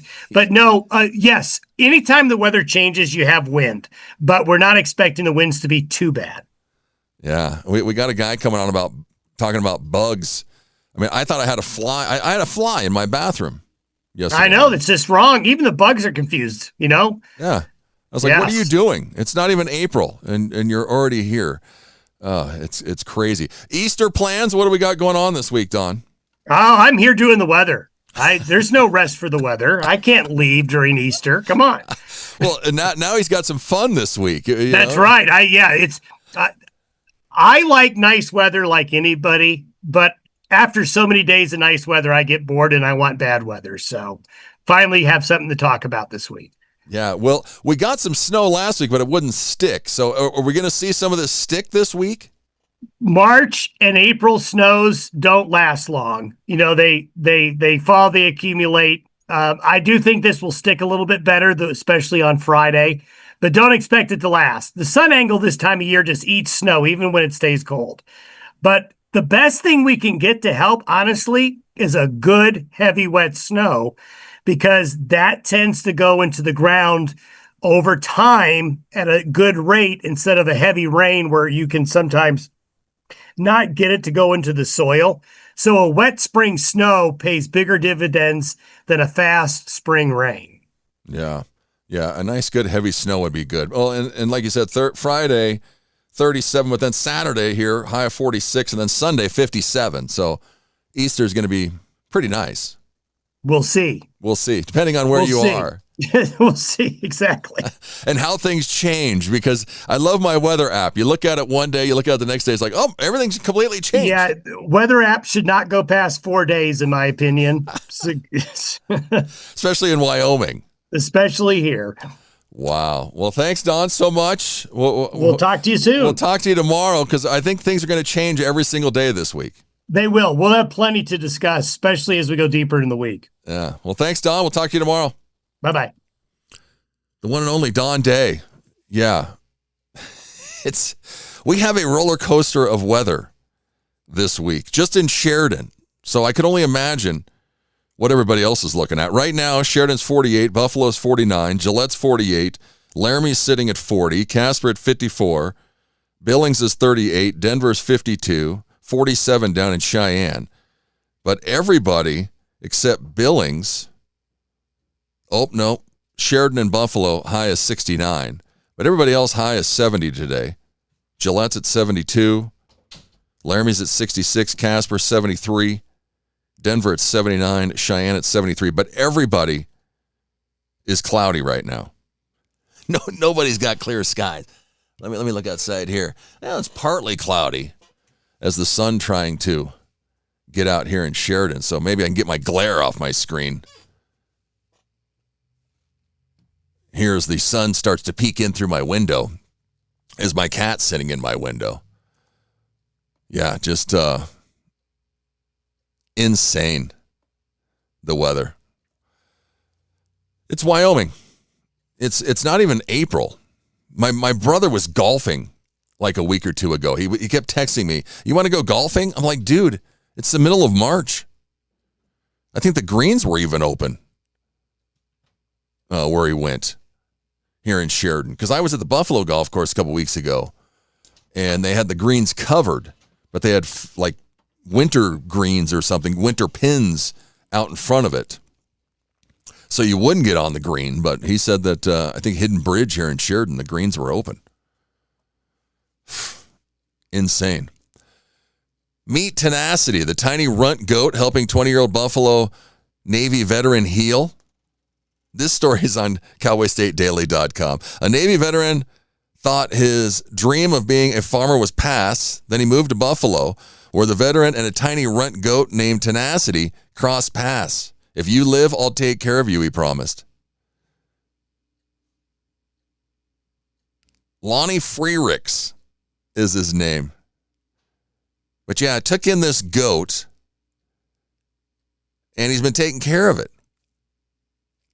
Making the rounds in Buffalo at places like Bombshells American Cantina, and the goat's making friends everywhere it goes. Well, yeah, it's this little tiny cute goat. Freericks is a relatively new Cowboy State resident, though an old hand at farming. He knows a wise farmer and rancher doesn't typically spend money saving the runt of the litter. The economics just didn't pencil out.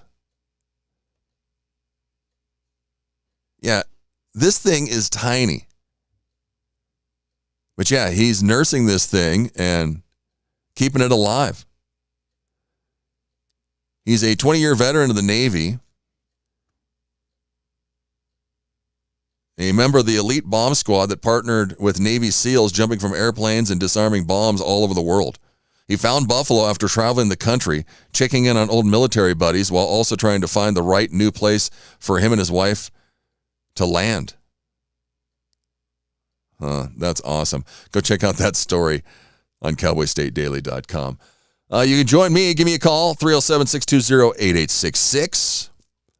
Let's see what we got coming up next on the show. Stacy Baroda, yes, she's with the Wyoming Future Farmers of America. They have their upcoming FFA state convention.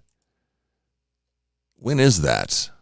It's April 8th through the 11th down in Cheyenne, the 98th Wyoming FFA state convention. We'll talk to Stacy and Hayden Hubbard, who's an impressive young man. I was looking this guy up yesterday. He won a national award at the National FFA Organization's National Proficiency Award in Diversified Livestock Production, Entrepreneurship Placement in the 97th National FFA Convention and Expo in Indianapolis. So yeah, we'll be chatting with both of them coming up here in a few minutes. Let's see if anyone's said anything on Facebook. Mark says, I watch Major League Baseball all weekend.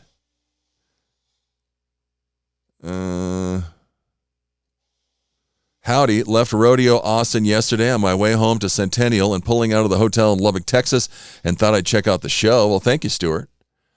I'm building a house in Thermopolis. So crazy winter has helped me out quite a bit. Yeah, perfect year to build a house. They're starting a foundation. They started one like a couple weeks ago here, just around the corner of my house. And I couldn't believe it when they were doing that. I was like, they're digging a hole and pouring concrete at the 1st of March. Go figure. But, yeah. It's good and bad when you don't have a winter in Wyoming. Yeah. It's been great for not shoveling. I think I've shoveled twice this year. Might have to shovel again this week, is what Dawn said. So yeah, Stacy and Hayden coming up here in a few minutes. We'll take a quick commercial break, and they'll be joining us. Check out cowboystatedaily.com. All kinds of articles. Like I said, over 20 articles, I think, posted this weekend. Our news team is on it.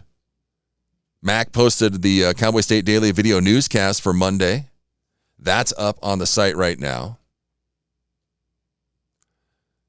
Yeah, and Paul was talking about the fishing boom creates a wave of new businesses on the Bighorn River in Thermopolis. Yeah, like he said, it's only a matter of time. I can't believe they haven't found out about Thermopolis until now. But yeah, we'll have some reporters coming up on the show here in the next hour or two. We'll talk all about some of the stories on the website. Go check them out, cowboystatedaily.com. Let's take a quick break, and we'll come back and chat with Stacy Broda from FFA.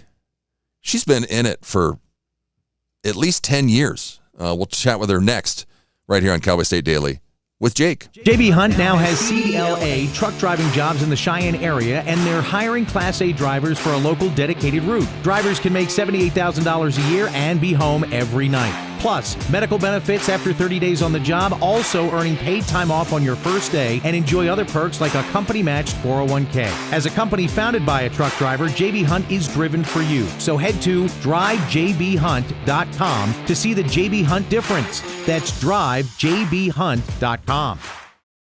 You're listening to the Cowboy State Daily Radio Network.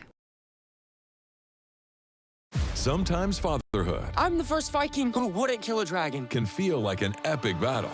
But you will.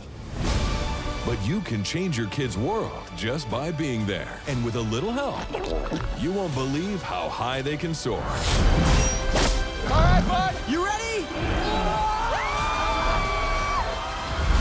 I'm proud to call you my son. Come on. Never stop being a dad. To learn more, visit fathersincorporated.com. Logan Wilson here at the M Building in Casper, Wyoming. They do more than just support businesses and private events. They support nonprofits by offering reduced rates to help the community thrive. The staff here at the M Building have been incredible in helping me organize a fantastic event. They are great partners for those who want to make a positive impact on the community. Come check out the M for your next event.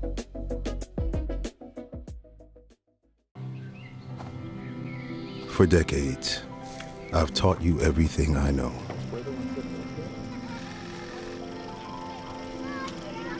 How to safely build a fire. How to control the flames.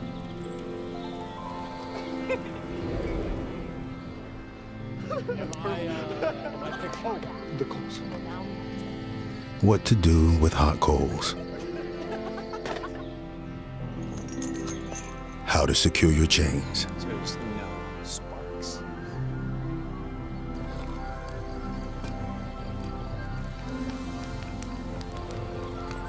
But I can only teach wildfire prevention. Only you can prevent wildfires.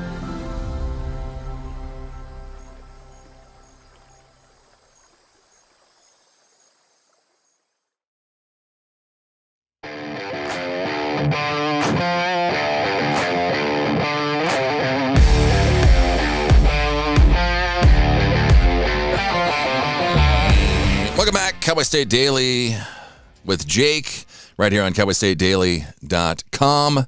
It's the Cowboy State Daily Show with Jake. My name's Jeff. Filling in for Jake this week and next, as Jake is on vacation.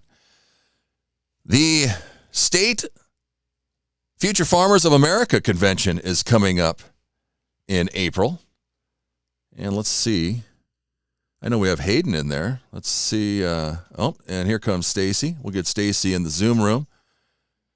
And we will go to them here in just 2 seconds. But yeah, Stacy Broda and Hayden Hubbard. Stacy's a Wyoming Future Farmers of America advisor and agriculture educator who works closely with students involved in livestock programs and agricultural education across the state. Joining her is Hayden Hubbard. He's the FFA state parliamentarian. Let's head to the Zoom room. And there's Hayden right there. Now, Hayden, are you a senior this year? No, I actually was a senior last year. I graduated high school and have been a college freshman this year. Okay, that's what I thought, because I saw where you won the award at the national convention, and I was like, well, I'm pretty sure he was a senior last year. So how are you involved still now in college? Yeah, that's a good question. So FFA members have the opportunity to stay involved in FFA until their early 20s. And so last year, as a high school senior, I ran for a state FFA office and was elected to the team. And so for the past year, myself and my 7 teammates have been going around the state facilitating leadership workshops, state conferences, helping out with competitions. And just next week, we're preparing for our state FFA convention. Wow, that's awesome. I mean, I've known FFA forever, and I didn't realize you could do it when you were out of high school. Yeah, absolutely. So a state parliamentarian, what does that role consist of? Well, to be honest, our roles are pretty indifferent among the team. We all do the same roles throughout the year. The biggest difference I'll have is helping out at our state delegate assembly next week at our state FFA convention. That's really the heart and core of why we meet in Cheyenne, is to accomplish business that will push the state association forward. And so I'll help with parliamentary procedure at that event. Now this is crazy, Hayden. You won the National FFA Organization's National Proficiency Award in Diversified Livestock Production, Entrepreneurship Placement in the 97th National Convention in Indianapolis. Tell us about this, because I saw an interview with you, and I'm like, holy cow, what is this kid talking about? This CRISPR, this groundbreaking gene editing technology. Explain this to us. Yeah, so I competed at nationals in two different things. One was a proficiency award, and that goes back to my supervised agricultural experiences. So that was documenting all of the work that I do on the family farm, raising show pigs and show cattle. And then CRISPR was actually for an agri-science fair project, which is a super cool category within the FFA organization, where students take on a hands-on question and they research that, and then they create a written report, often exceeding 20 pages, submit that through the process, and then complete an interview on it as well. So I studied CRISPR, which is a form of gene editing. It's similar to genetic modification like GMOs, but it's different enough that it's believed to be safer and healthier for the consumers. So I researched the perceptions of CRISPR among agricultural producers and consumers to see if it would be more favored than other technologies like GMOs. Wow, that's crazy that this is going on with cattle, and it's unreal. But so good work. How much competition did you have? I mean, there's a million FFA kids out there. When you went to Indianapolis, did you have any clue that you were going to possibly take home a trophy? No, it was certainly a surprise, and it was very unexpected. There were about 50 other competitors. Each state submitted their state winner to the national contest, and that's actually what we're going to be preparing to announce just next week at our state convention. We have a lot of Proficiency Award finalists, Agri-Science Fair Award finalists, and they'll all be recognized next Thursday at LCCC in the auditorium. So we're excited to give those members their recognition and hopefully give them a shot at competing at the national level, and we always do very well, so we know that they'll be competitive. Wow. Because your background, you grew up on a farm and ranch like your grandparents, but then they sold it, but then you kept still going. Yeah, that's exactly right. I grew up in Burns, Wyoming. My grandparents had a farm in Torrington, so not too far away. Spent a lot of time there helping out on the family farm. Eventually, after my grandma passed away, the family farm got sold off, but I wanted to stay involved in agriculture, and I owe it to FFA for giving me that opportunity to continue raising livestock, learning in the classroom, and just having an abundance of opportunities. But yeah, that's all because FFA. And I'm not the only member that has that story. There's lots of FFA members across the state that owe their experience in agriculture to Wyoming FFA and their FFA chapters. So a big thanks to all the advisors that make that possible for those students. Yeah, incredible. Because you operate a business with show pigs, show cattle, market steers. You even process meat for consumers? Are you still doing this? Yeah, I utilize a local butcher shop just down the road, actually. I have a good relationship with them, and I would send extra animals that I didn't sell in our county fair livestock sales to that local butcher, and then I would market and sell that processed meat to consumers. And I think that just goes to show how important relationships are in FFA and in the agriculture industry, because just that one relationship can take you the next step further. So that was super important in my supervised agricultural experience. Yeah, after you won the award, you were talking about taking a year off. I guess not. You're in college now? Yes, that's correct. Yeah, that was the thought that I had, was to take a gap year. And I'll admit, the first semester of being a state officer and being in college, I was just a part-time student doing school online, which was super helpful, traveling around the state, visiting chapters. But this semester, I've actually been fully online, or fully in person, a full-time student, and I've enjoyed that, getting to have the college experience and build those relationships. Yeah, where are you going? Right now, I'm attending Laramie County Community College in Cheyenne. Okay, so you're LCCC down in Cheyenne. Yeah. So that's cool. But you're still able to fulfill all your FFA requirements or duties. Oh, yes, certainly. Yeah, this second semester of our state officer term, we do a lot of preparation for our state convention. So it's been a lot of writing, memorization, making sure that everything's ready to go, and we're excited for it. Yeah. I don't know if people realize this. I didn't realize this, that the FFA state convention is the largest youth convention in the state. That's, do we know how many kids are in FFA now? Over 1,400? In the state of Wyoming, we have over 4,500 FFA members. Oh, geez.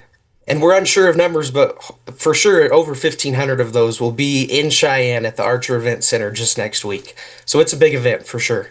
Wow. I think Stacy's with us. Stacy, are you there? I am. Oh, there she is. Okay. Stacy Broda. I mean, you've been with FFA. I saw an article back in 2015. When did you start, Stacy?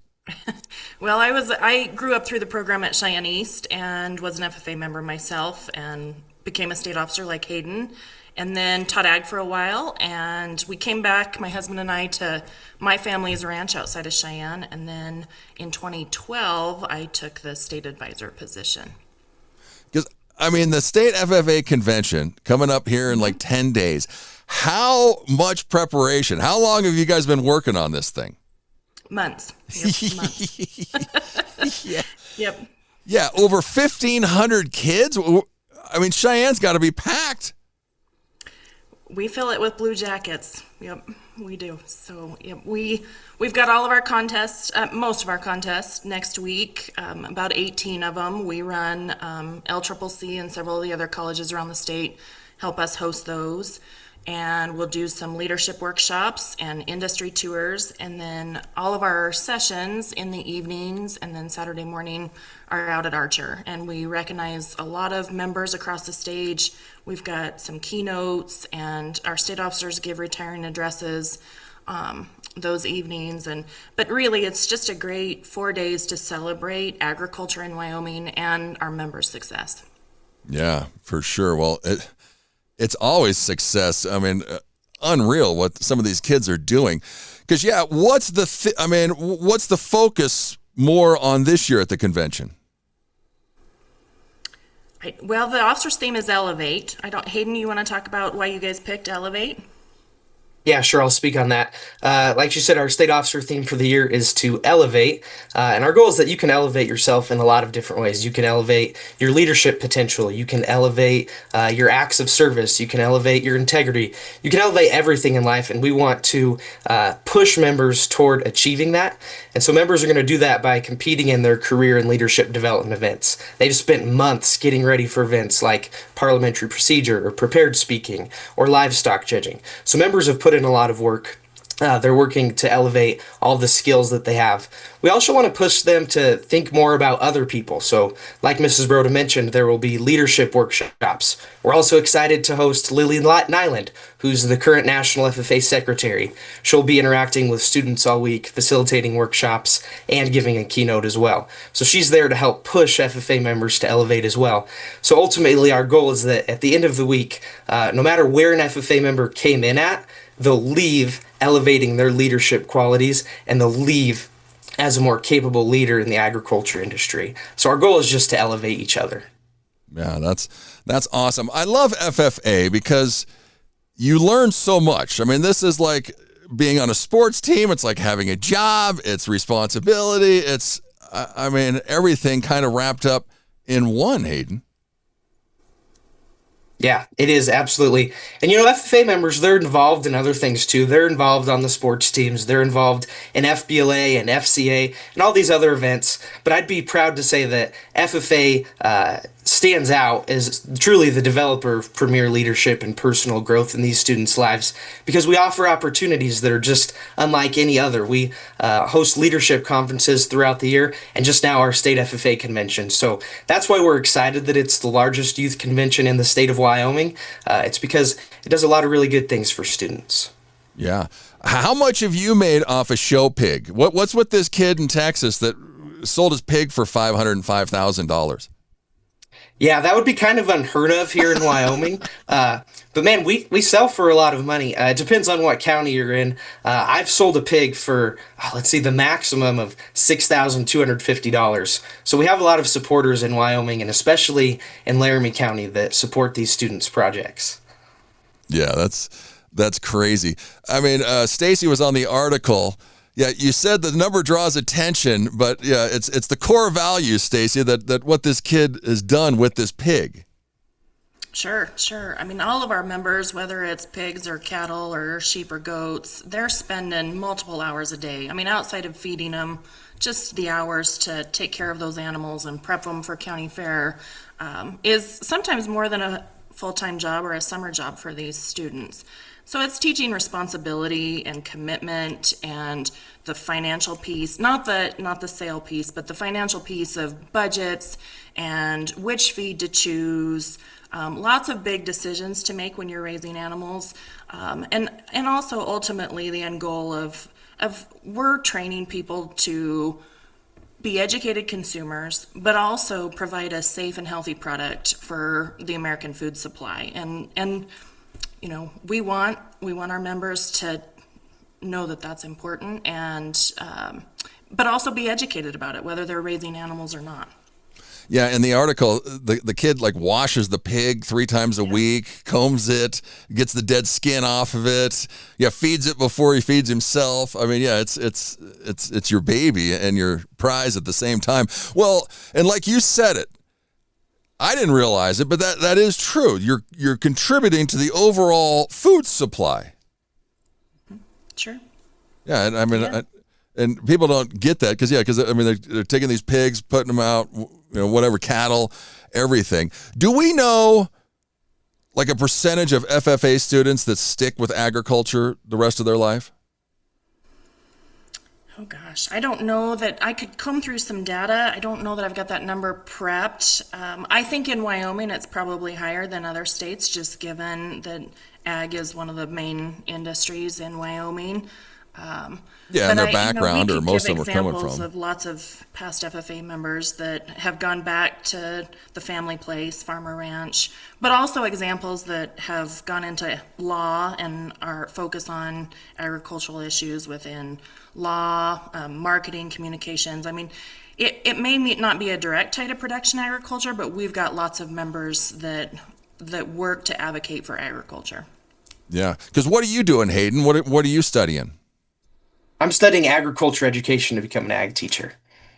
Okay, so you're going to be sticking with it, or yeah, hope to absolutely. Anyway, are we showing animals this summer? I am. I do have some pigs to show this summer for my final year in 4-H and FFA. Yeah. What are we feeding our pigs? Well, let's see. It kind of depends on the day because pigs. They always need something different fed. So that's part of the science that goes into it, is that these FFA members are constantly changing their feed to adjust, kind of like you're feeding a bodybuilder almost of sorts. Like you have to make sure that this thing is in top-notch shape. So really, honestly, it just depends on the week what they're getting fed. Yeah, we'll see what happens. Stacy, what are we looking forward to with the convention coming up? Just the atmosphere. Every year, you get that many kids in blue and gold jackets in one place. You can't describe the feeling of high school students, middle school and high school students in a room supporting each other, cheering each other on, waiting for what the announcement's going to be on awards. We've got 50 more kids getting the state FFA degree this year, which is the highest honor that we can bestow at the state level on our senior members. So that's exciting to have all of those students here in Cheyenne next week for that award. But just the success they see and the smiles and the building relationships. I mean, these kids are going to make friends for life that they'll see down the road in college and even in their professional lives. Yeah, and Hayden, I saw you said somewhere where you don't know how many relationships. It's unbelievable how many relationships you've met people through FFA. Yeah, absolutely. I've met more people than I could ever imagine. My greatest mentors in life all go back to FFA, and then the greatest friendships that I still have today too. So it's cool that FFA members next week get those same opportunities to meet countless people. Yeah. Well, Stacy, Hayden, thanks so much for coming on the show. The State FFA Convention, April 8th through 11th in Cheyenne. Thanks so much for coming on, guys. Thank you. Thank you. There we go. It's about the top of the hour here on CowboyStateDaily.com. Big thanks to Stacy Broda and Hayden Hubbard with the Future Farmers of America.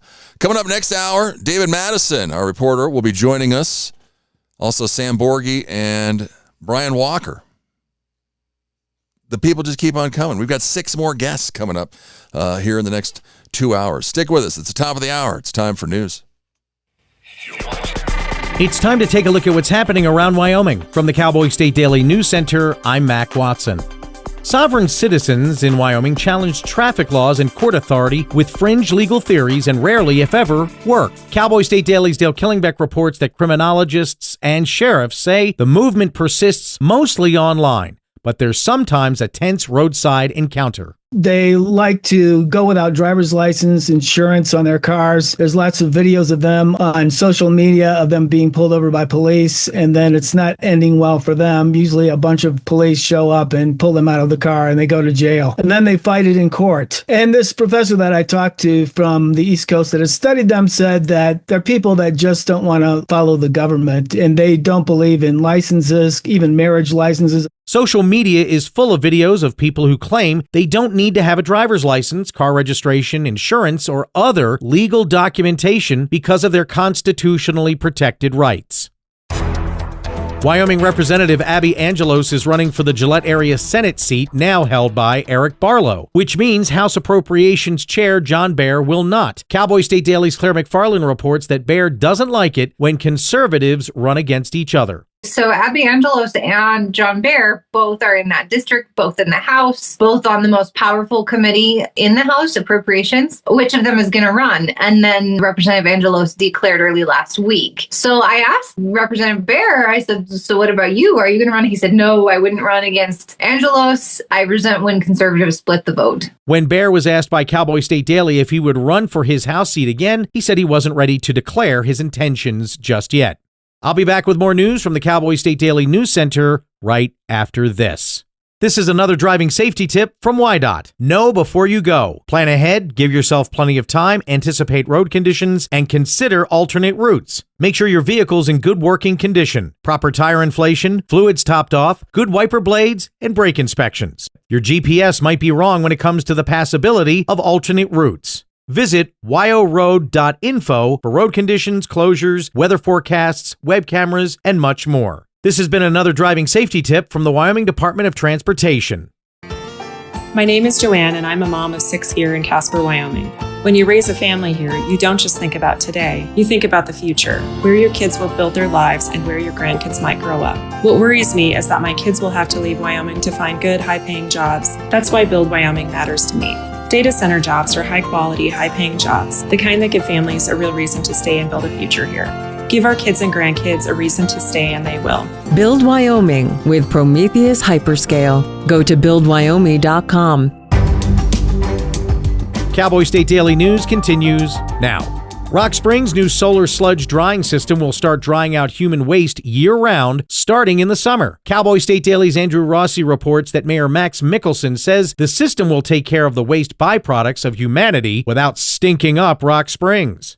It'll be a big enhancement for the community while providing them with a Class A grade of fertilizer that they can use that is certified for human consumption. So they are using human waste to grow agricultural products in Rock Springs because that's what this new facility will allow them to do and produce a high volume of it year round without any smell. The project's centerpieces are the 2 Huber Solstice sludge turners manufactured by Huber Technologies in Germany. It will be the first solar drying facility in the state of Wyoming and only the 4th of its kind to be built in the United States.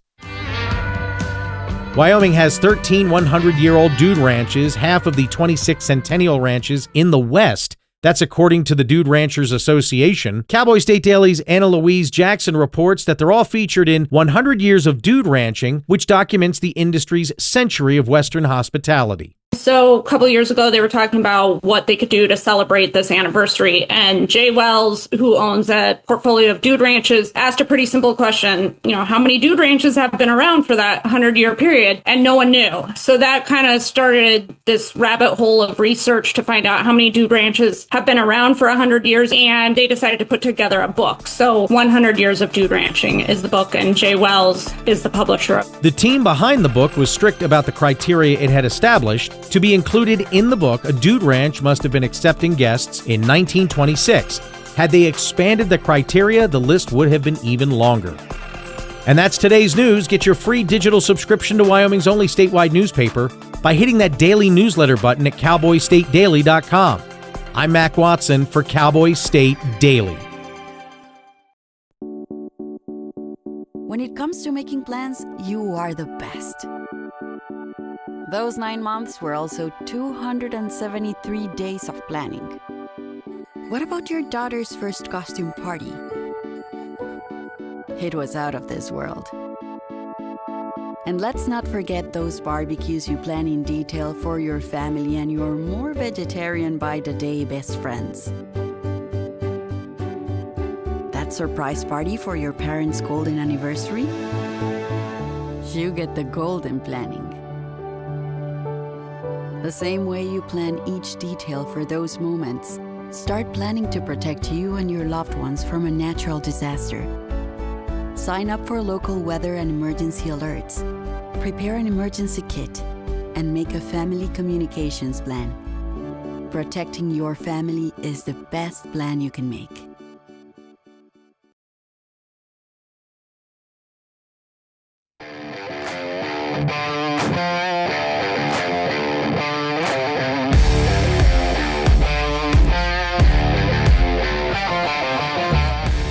Six minutes past the hour.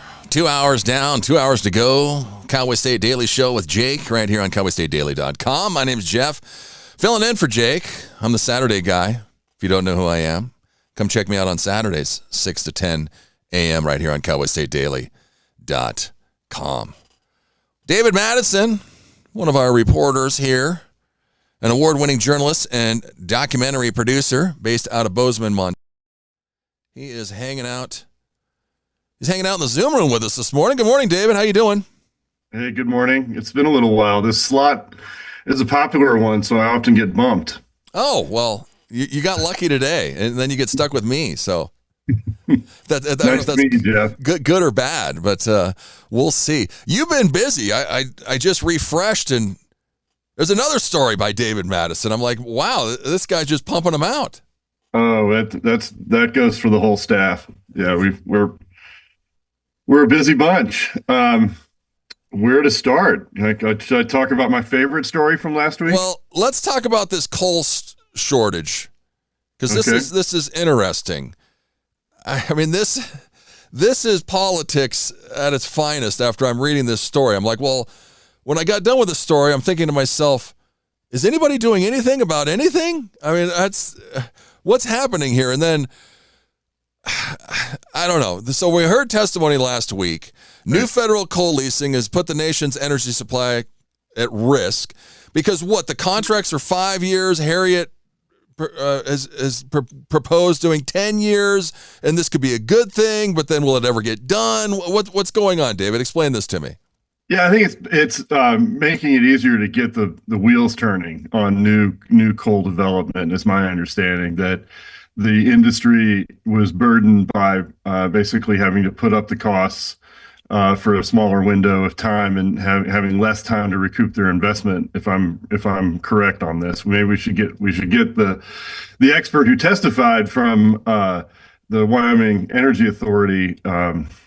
He would be the real person to decipher it. But yeah, it was a Wyoming expert on in the spotlight last week, and basically saying this is a common sense reform from their point of view, and would streamline the flow of Wyoming coal into the marketplace at a time when it's really needed, according to them, that this baseline energy that coal is providing is going to become more critical as demand goes up. You listen to energy folks talk about it. They talk about the demand signals, and that being not only population growth, but AI and data centers just exponentially increasing the amount of electricity required by our commercial development, by economic expansion.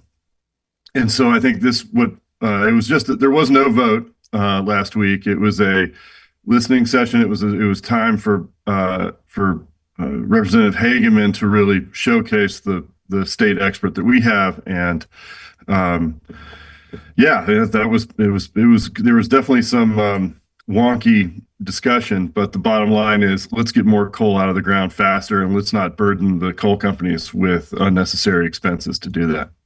Yeah, and they also said if they extend the payment schedule, incentivize new production, generate more education revenue for the state, because that's where we get a lot of our state revenue, and have all these wonderful schools for all of our kids, encourage more people to bid on coal sales.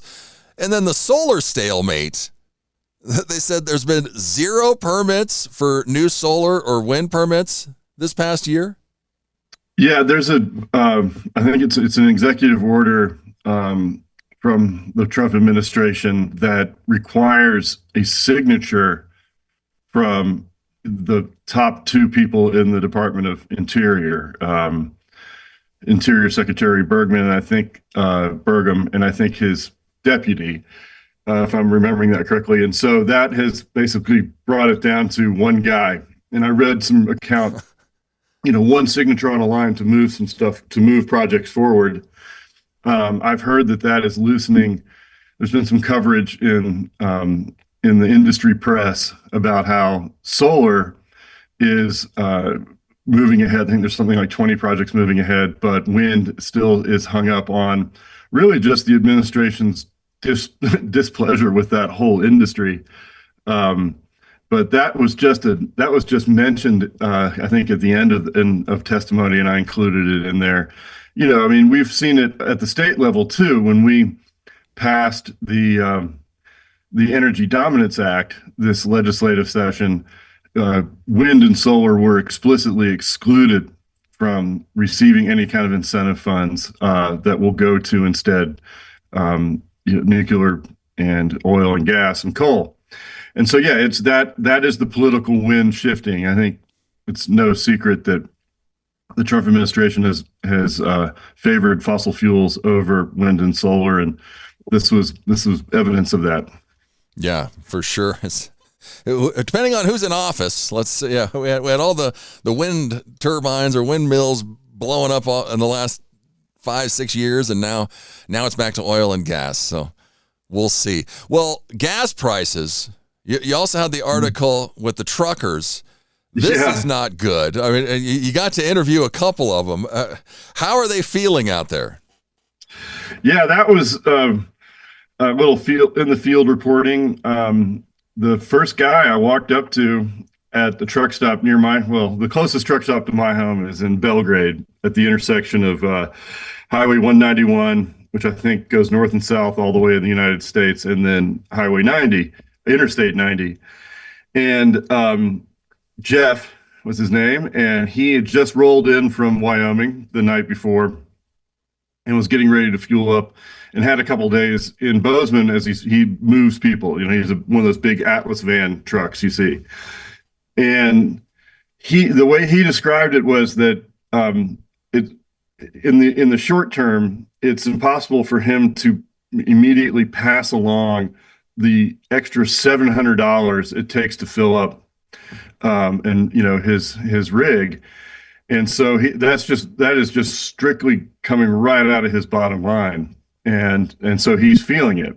And as a 3-time Trump supporter, he was very explicit. I said, well, do you have anything to add, before I leave? And he said, well, yeah, we don't need this war, and we don't need this inflation and fuel costs, and this isn't what I voted for. And I felt like that kind of came out of nowhere. I didn't prompt him or anything. It was just, I think he went right to the heart of the matter. He draws a direct line between the war in Iran and him basically watching his checking account go down. And so, Yeah, and then I also spoke to others in the industry. The Wyoming Trucking Association talked about trends that it was already in a I think I called it a freight recession, and then this on top of it. And so I think the way it was explained that during COVID we had a lot of home delivery, right? A lot of people got into becoming truckers because they could be by themselves in a truck and not have to go to work and wear a mask. And so you had demand and you had more people working in trucking. Well, once the pandemic subsided, folks started shifting their spending trends to in-person experiences instead of going onto Amazon and ordering stuff. And so there was a dip in demand for trucking. And so along comes we're still in that dip, and then along comes fuel prices, and so it's just a couple of headwinds there that are pretty significant for the industry. Yeah, you said it. You can't raise your prices week after week, or you don't know what's going to happen. You didn't know we were going to invade Iran, and all of a sudden your diesel fuel went up $1. It's crazy, and then you don't want to make your customers mad. Oh, sorry. Yeah. I meant to bring up that point too. That Jim Babcock, who runs a trucking company out of Boulder, Wyoming, has a client who it's a good client. And he doesn't want to shake up the relationship, but they're hauling rock from Idaho to Michigan, and they're feeling that they were kind of riding that line. Okay, when is it going to get bad enough that we have to go back to this customer we really value and say, hey, look, we got to pass along these costs. And so he's in that contemplative phase of customer management. And I know that I saw in my reporting, and I can't explain it exactly, but that weight really matters when it comes to fuel. That these I guess it just seems obvious, but these trucks are getting between 5 and 8 miles per gallon, and that goes down. And 8 is really good, apparently. And that goes down if you've got a huge load of rock from Idaho, driving into the winds of Wyoming. And so, we will, this is not going away. I'm sure that we will check back in with this. Wyoming is a crossroads for trucking with two, I guess, 3 major interstates, right? Am I forgetting one? And so, I think that our economy is tied to it. And the other observation was, there's two ways to get a deal on fuel that I heard about. One is this app called Mudflap, which I think you buy into it and you're basically in a network of fuel providers through the app that you can get a lower price. And then Jeff from California, who drives all over the West, he says that he's got a personal list in his head of mom and pop truck stops, which seems counterintuitive, but he says sometimes these smaller independent operators actually have lower prices than the chains. You'd think it would be like a chain like Pilot that could buy in bulk. Yeah. But he says no, it's actually sometimes it's the independents and that he goes to. So yeah, deep dive into the trucking industry. Yeah, and especially now when you're pinching pennies, you're definitely looking for cheaper fuel, anything to save some money. It's crazy. I think, what'd you say, Wyoming diesel prices are around $5 a gallon right now. It's I think it was at $4.79 last week. Or maybe that was the Montana price that I quoted, but yeah, it's hovering in that zone. Wyoming, I think, has lower fuel taxes than some states on the West Coast, so that final per gallon is lower than some, but it's gone up a lot. It's gone up enough to really eat into profit margin. Yeah. And then another article, you had the nuclear reactor, Wyoming poised to be a nuclear leader as industry reaches U.S. tipping point. In Wyoming, finally, we got the okay, so here we go. Yeah, my goal for that story was, what does tipping point mean? We heard from a deputy secretary of energy as they were signing the permit for Kemmerer to get busy building that reactor, the natrium reactor from TerraPower in Kemmerer. During the ceremony, the the Deputy Secretary of Energy said, I've been talking about this for a long time, but I think we're finally there. We're at a tipping point. And so the editorial staff talked about that, and we said, well, what does tipping point mean? Does that mean that from now on, that when anyone thinks about putting together a power plant, they're going to go nuclear? It did not. My sourcing did not prove that I think there's still ambition for coal, natural gas, electricity out there. But what it might mean, and what the sources I spoke to said it means, is that we've got to a place where the regulatory structure is now tipping in a way that's providing momentum to the industry. The Nuclear Regulatory Commission has streamlined its permitting process and teed up about 20 sites for there to be new light water reactors. And so that is really news. I mean, there's been a long time of stagnation in the industry, that Kemmerer has stood out as the one place that activity is happening. And now, along with the announcements around the Natrium plant in Kemmerer, there's this push from the NRC to say, hey, look, we've done our homework. We're making it easier to permit. In fact, here are 20 sites that are really kind of ready to go.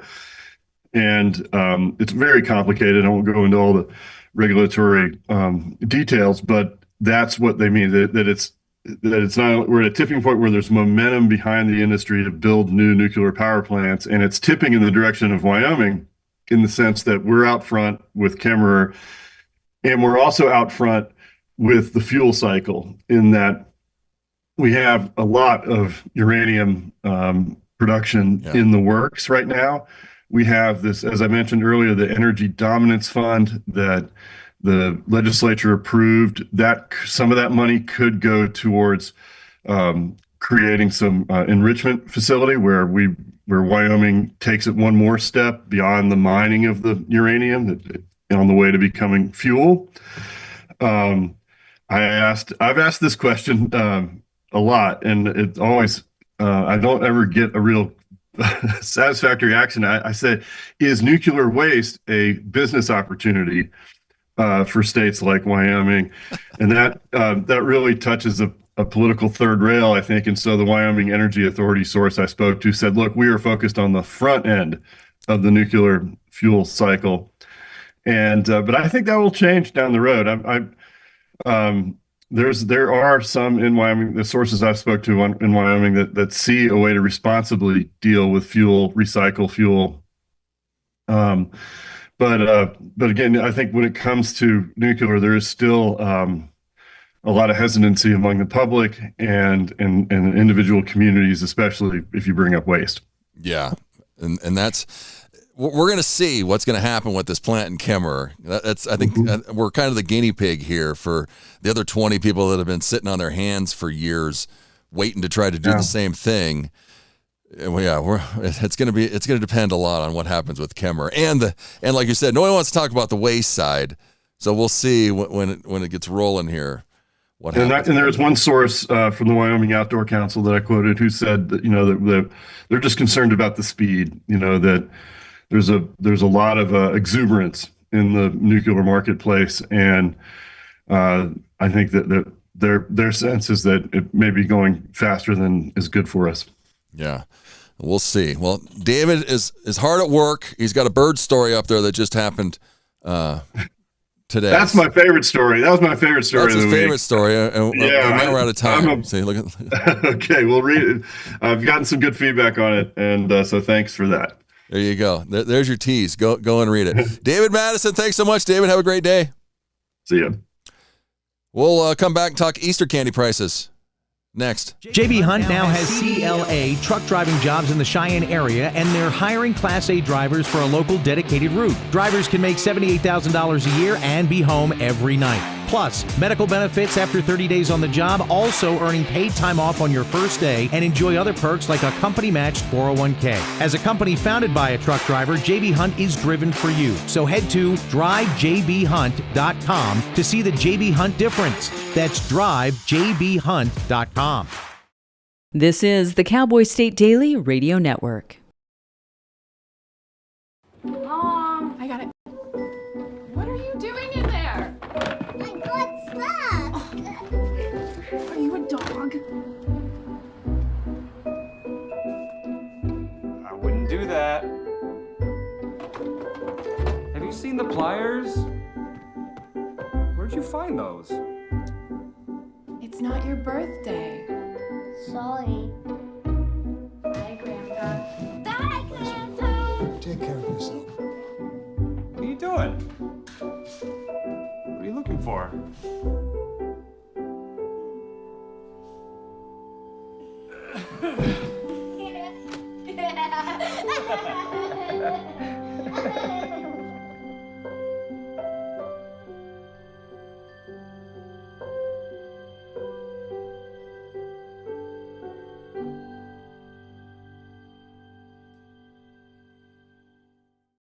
I don't think that many kids in my son's school even do it.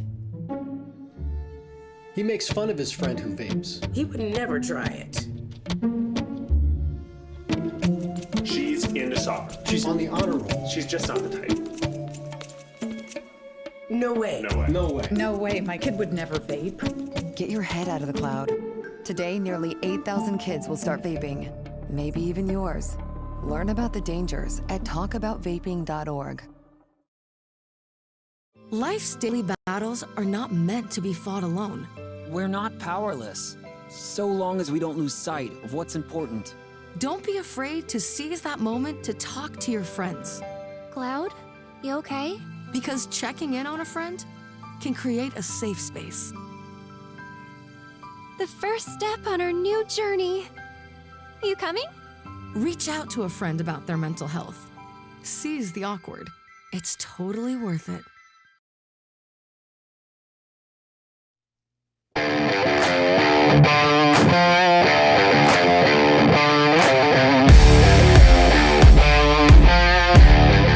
Welcome back, Cowboy State Daily Show with Jake, right here on CowboyStateDaily.com. My name's Jeff, filling in for Jake this week as he is on vacation. 26 minutes past the hour. Sun is shining bright here in Sheridan, Wyoming. Let's head to the Zoom room. Sam Borghi is a finance analyst and researcher at Investors Observer, bringing over 13 years of expertise in financial markets, economics, and monetary policy. His professional background spans the private, nonprofit, and public sectors, where he's held positions such as senior policy advisor, labor market analysis, and marketing director. Let's head to the Zoom room. And Sam, thanks so much for coming on the show. My pleasure. Thanks for having me. Well, this is scary, Sam. Easter is Sunday. Easter candy prices are up 67% since 2020. What's going on? Well, I think most people have gotten pretty tapped out by inflation. We've been hearing about inflation in various forms over the past, really forever. But since 2020, since COVID, things have really gone off the rails. So we're trying to just understand how inflation is affecting people in different ways. And one of the ways is through Easter candy. Since 2020, as you mentioned, Easter candy is up about 67%, but that's not even the worst part. The worst part is that we're also seeing shrinkflation, where the same candy that you bought 5-6 years ago is now smaller than it was before. And it's a trend that we've been seeing for decades, where, things are getting more expensive and you're getting a lot less for what you buy. And that's where we're at right now in 2026. So Easter is a lot more expensive than it used to be if you just want to get a, basket of candy for your kids. Yeah, a lot more expensive. I mean, the candy prices are up 67%. Household budgets, up 15%. So not keeping pace at all. But it seems like they're gouging us every holiday, because was Halloween candy? It seemed like Halloween candy was up. Valentine's was up. Oh, yeah. It's up across the board. Halloween, we saw a large spike in candy prices. We also did a study for Valentine's Day about, a typical Valentine's Day gift for your partner is now a lot more expensive than it used to be, for things like candy, flowers, a night out, etc. So, yeah, I mean, every which way we're seeing prices go up. And this is really a trend that's been going on for a long time. But as I mentioned, since COVID, things have kind of got off the rails. Once you print all that money and you circulate it through the economy, it all bids up prices, and that's why we're going through right now. We're still living through the after effects of that inflationary surge that we saw in 2020. Yeah. Some of the candy you bought in 2020, now if you bought the same amount of candy, you're going to walk away with 40% less than 6 years ago. So they tracked 5 popular Easter candy brands: Reese's Peanut Butter Eggs, Cadbury Mini Eggs, Hershey's Milk Chocolate, Reese's Peanut Butter Cups, and Cadbury Cream Eggs. So they've got the good ones. So it's not like you're telling wrong stuffs here. Yeah, you're seeing shrinkflation. The Cadbury Mini Eggs shrank from 10 ounces to 9 ounces. I went on Walmart.com last night. Now the Cadbury Mini Eggs, rainbow colored 2-pack, it says they're 8 ounces. So we even shrunk anymore. 2 packs, $17.99. That's insane, Sam. Mm-hmm. Oh, it's absolutely insane. And even the Hershey's milk chocolate bars, I think they went up from $3.99 back in 2020 to $8.29 today. Yeah, shrinkflation is really sneaky. I mean, when I was a kid, those candy bars used to be a lot bigger than they were now. Even when you see prices stabilize, like I know that before COVID, a lot of candy bars, their price was pretty similar to what they were when I was a kid, but you're getting a lot less candy, a lot less chocolate for it. Everything from Kit Kat to Twix, everything is shrinking. So it's a very sneaky way they go about doing it, but it's one of the ways they were able to maintain prices for so long without hiking them. Hey, we're just going to give you less of what you used to buy for the same amount. So it's, it gives you a gouge either way on both ends of the spectrum. Yeah, they're going to get you one way or the other. A Cadbury egg is $1.24 on Walmart.com. A 5-pack is $5.44. So I guess, it's still hovering around not too bad. But yeah, the mini eggs, a 2-pack for $18, $9. That's $1. That's more than $1 an ounce. I couldn't believe it. I mean, is it just easier for them to gouge us because it's holiday candy? They figure, they're going to buy it no matter what?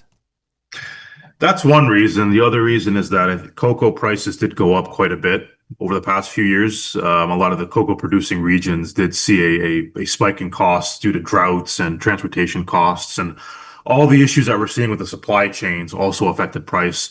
Who knows how that's going to be moving forward now with this whole energy shock?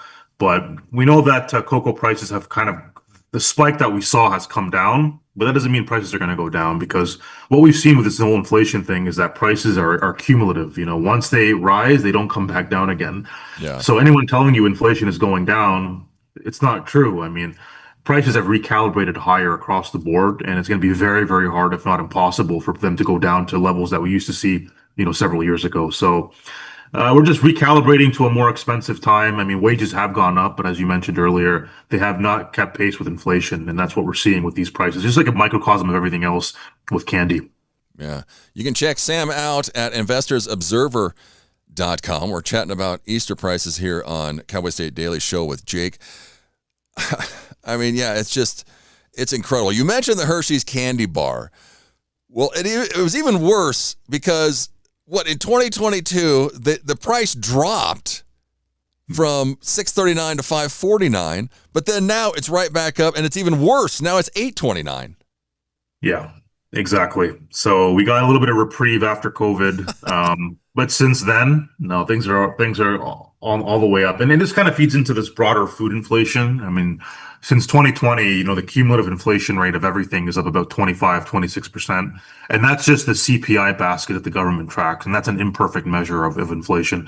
So the cost of, everything is up about 25% over the past 5 or 6 years. And obviously for something like candy, it's going to be just as bad. So that's kind of what we've been seeing. Prices probably aren't going to be coming down anytime soon. It's just with the whole energy shock happening. So, brace, buckle up, everyone. It's going to be a bumpy ride inflation wise. Yeah, it's not getting any better anytime soon. That's for sure. Plans for Easter? What are you doing, Sam? Well, I'm going to be buying a lot less chocolate. Yeah, you're not eating as much candy. No, just some time with the family. Don't have kids yet, so I don't have to worry about the Easter hunt or anything like that. So, yeah, I mean, if you're celebrating it, you're gonna have to fork over a lot more if you're going on the candy route. That's just the way it is. Yeah, after I read this article, I was like, well, it's a good thing my kids are old and I don't have to buy them an Easter basket. Yeah, exactly. Some of us aren't so lucky though, apparently. So No, that's for sure. What is this hive? When I was looking you up, Sam, you were on the NASDAQ. You were on Times Square one day. Yeah. I was invited to an opening bell or a closing bell ceremony for Hive Digital. They're a stock. They're a digital asset stock. They do mining and all that. So I was invited there. It was incredible. We were backstage at the NASDAQ, had my face in Times Square through the closing bell. It was once in a lifetime experience, So that's anyone has the opportunity to be on that should definitely take advantage of it. Yeah, I loved your comment. You were like, I was on the screen on Times Square and it didn't cost me a dime. Yep, a lot of people pay for that kind of real estate. My face was there for free. Had a few holes in it due to the windows, but I'll take it all day. Yeah, and Easter candy. Yeah, the days of the dollar candy bar are long gone. Mm-hmm. That's for sure. But yeah, Sam Borghi, thanks so much for coming on, Sam. Check him out at investorsobserver.com. And happy Easter and have a great weekend. You as well. Thank you. Take care. There he is. Sam Borghi, investorsobserver.com. Yeah, the average ounce price of candy has increased from 37 cents to 62 cents. Some of these numbers are just, ridiculous. Yeah, and it's holiday candy. Just getting you. If you buy the same amount of candy, okay, so if you bought $93 worth of candy in 2020, to buy the same amount of candy this year would cost you around $155. That's what? $66 increase? It's insane. Yeah, Easter candy prices up 67% since 2020. While household budgets rose just 15%. But, unreal. Well, thanks for Sam coming on and talking about that. Brian Walker is the co-owner of Cassie's Steakhouse in Cody. He's going to be coming on the show here in a few minutes to talk about their grand reopening that's happening, I think April 17th is the grand reopening. Dale Killingbeck will be joining us at the 9 o'clock hour along with Mac Watson. Dale's been busy. He's got a ton of stories up on cowboystatedaily.com. And then Scott Schell, he's an entomologist at the University of Wyoming Extension. He's going to be coming on around 9:45 talking about bugs. Yeah, I mentioned it a couple times. I had a fly in my bathroom yesterday. I was like, what's that buzzing? And I look over and I see this fly buzzing around. I was like, what's going on here? Where do you have flies? It's not even April. I put the flea and tick on my dogs yesterday morning because my wife works at a school here and she said they're already seeing ticks on kids this year and it's coming from their yards or their animals. So if you have animals, if you haven't done it yet, go and get your flea and tick and get those critters covered because, yeah, I think we're in for a long tick season.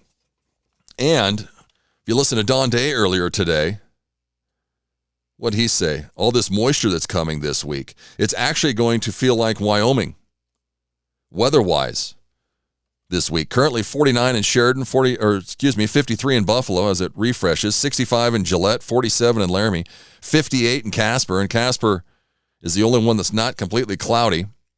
55 in Cheyenne right now. 73 in Phoenix. The high in Phoenix today is 92. High most places in Wyoming, around upper 60s. 68 in Sheridan, 69 in Buffalo, 71 in Gillette, 66 in Laramie, 72 in Casper, 73 in Cheyenne. And then it all starts falling the rest of the week. Tomorrow high in Sheridan's just 45. 49 on Wednesday, 53 on Thursday, and 37 on Friday. Snow tomorrow, rain the rest of the week, and then snow on Friday. So yes, it's going to feel like Wyoming this week. Don Day will have something to talk about besides hot weather and wind. So that'll be a good thing. We need the moisture. My yard needs the moisture. My yard is going, is it the beginning of June? No, it's not. Almost thought about watering my yard. I'm like, if you water your yard now, does that make it worse? Or is it a good thing? Anybody know the answer to that? You can text the show, 307-620-8866. You can call me, 307-620-8866. We'll take a break and come back and chat with Brian Walker. He's the co-owner of Cassie's outside of Cody. They have been working hard on this place. I think they signed the papers in October of 2025, wanted it open before the tourist season of 2026, and they've announced it. April 17th is going to be the grand reopening of Cassie's. So we'll chat with Brian coming up after the break. Stay with us. 39 minutes past the 8 o'clock hour. It's Cowboy State Daily Show with Jake. Jeff filling in for him. We'll be right back after this. JB Hunt now has CLA truck driving jobs in the Cheyenne area, and they're hiring Class A drivers for a local dedicated route. Drivers can make $78,000 a year and be home every night. Plus, medical benefits after 30 days on the job, also earning paid time off on your first day, and enjoy other perks like a company-matched 401k. As a company founded by a truck driver, JB Hunt is driven for you. So head to drivejbhunt.com to see the JB Hunt difference. That's drivejbhunt.com. Winter is here. Wind chills below zero, ice and snow. Oh, and the drifts. Oh, you know what it's like. But guess what? Cowboy State Daily has you covered with the most accurate and reliable forecast with meteorologist Don Day. So you know what to expect. You know the saying, if you don't like the weather in Wyoming, just wait 5 minutes. It will change. But you don't have to keep checking the skies or an app on your phone to see if it's going to rain or snow. So make sure you're getting your forecast from Cowboy State Daily's Don Day. Every day.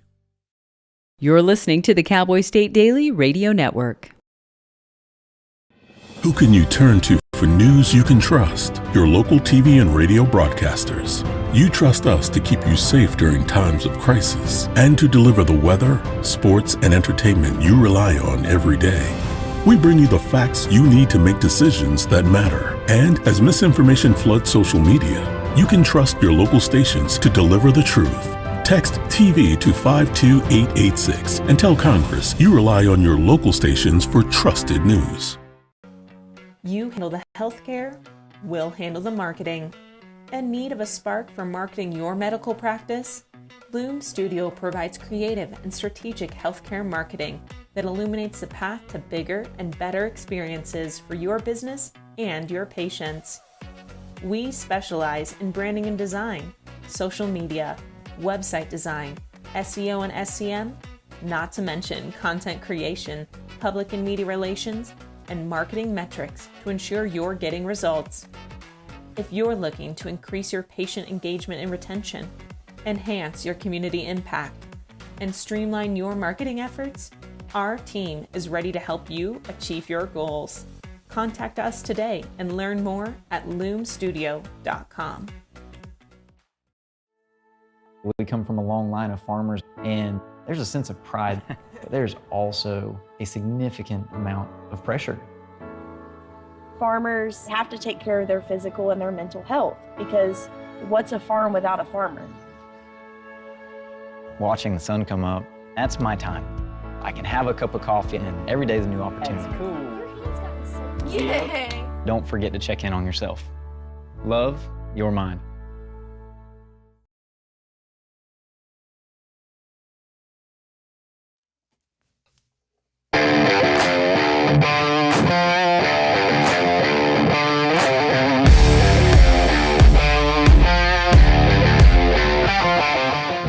Welcome back.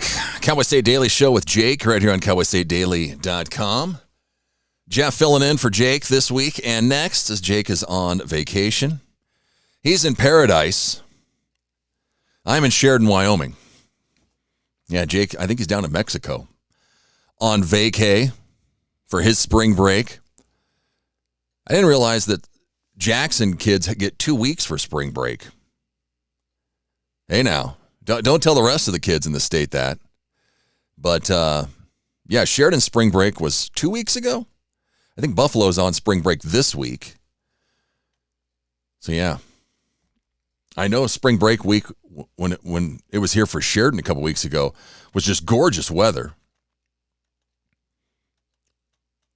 So at least this week the weather's not as good in Wyoming. So if you're on spring break and you're somewhere nice, you're like, oh, woohoo! Yeah, at least it's raining in Wyoming, and it's nice wherever they are on spring break. But whatever. Holding down the fort for Jake this week. Cassie's and Cody. It's reopening. Yes, Brian Walker, co-owner of Cassie's and Cody, just in time for tourist season. Cassie's Steakhouse in Cody is having a grand reopening on April 17th. The famous restaurant and former brothel, closed since 2024, has received an extensive remodel. And Brian Walker is in the Zoom room. Let's head there and chat with Brian. Brian, thanks so much for coming on the show. Yeah, thanks for having me. Well, man, Cassie's Supper Club, founded in 1933, assembled just outside of town because it was also a brothel. What? We're not bringing that part back. that part is gone. Sorry, folks. Why did it close in 2024?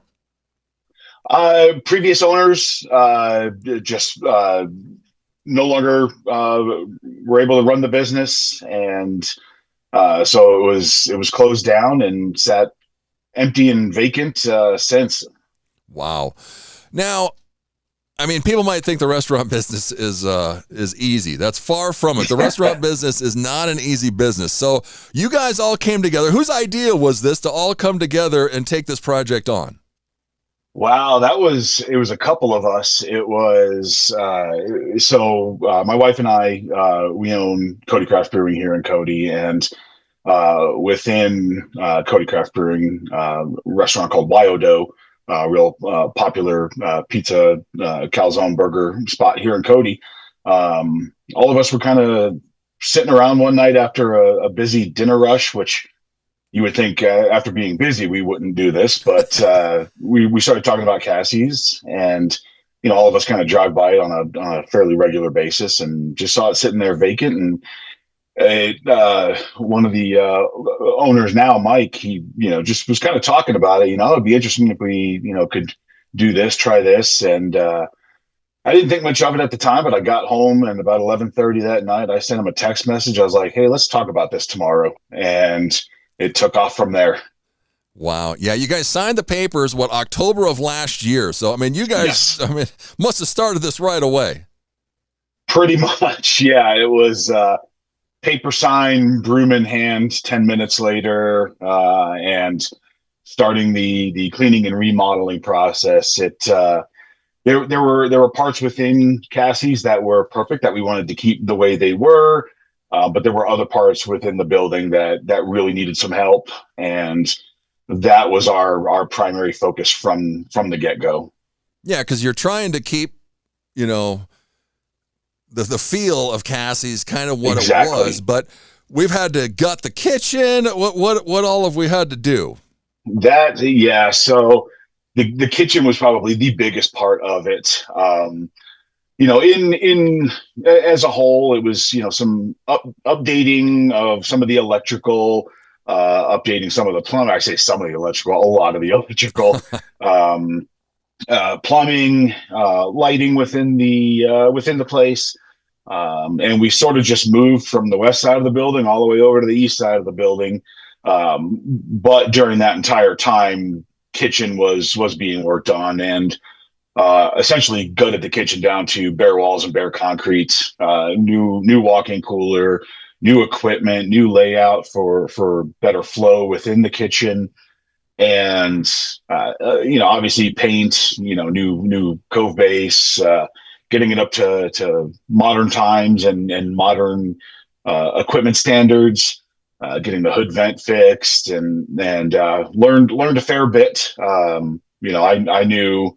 I knew the running a brewery side. There was, the kitchen side. It was a little bit of a learning experience for me. But that was really one of the big selling points for the five of us to come together for Cassie's. Each of us really have our own strengths and areas of expertise. My wife Jen and I, really know how to run the front of house side of things.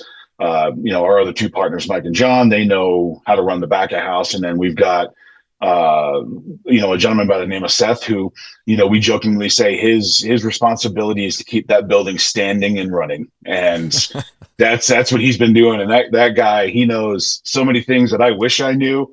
And he's Mr. Wolf. He's the fixer. Yeah. Cause you're going from, the pizza and grill to now we're going to a steakhouse. Mm-hmm. I mean, so that's a big difference.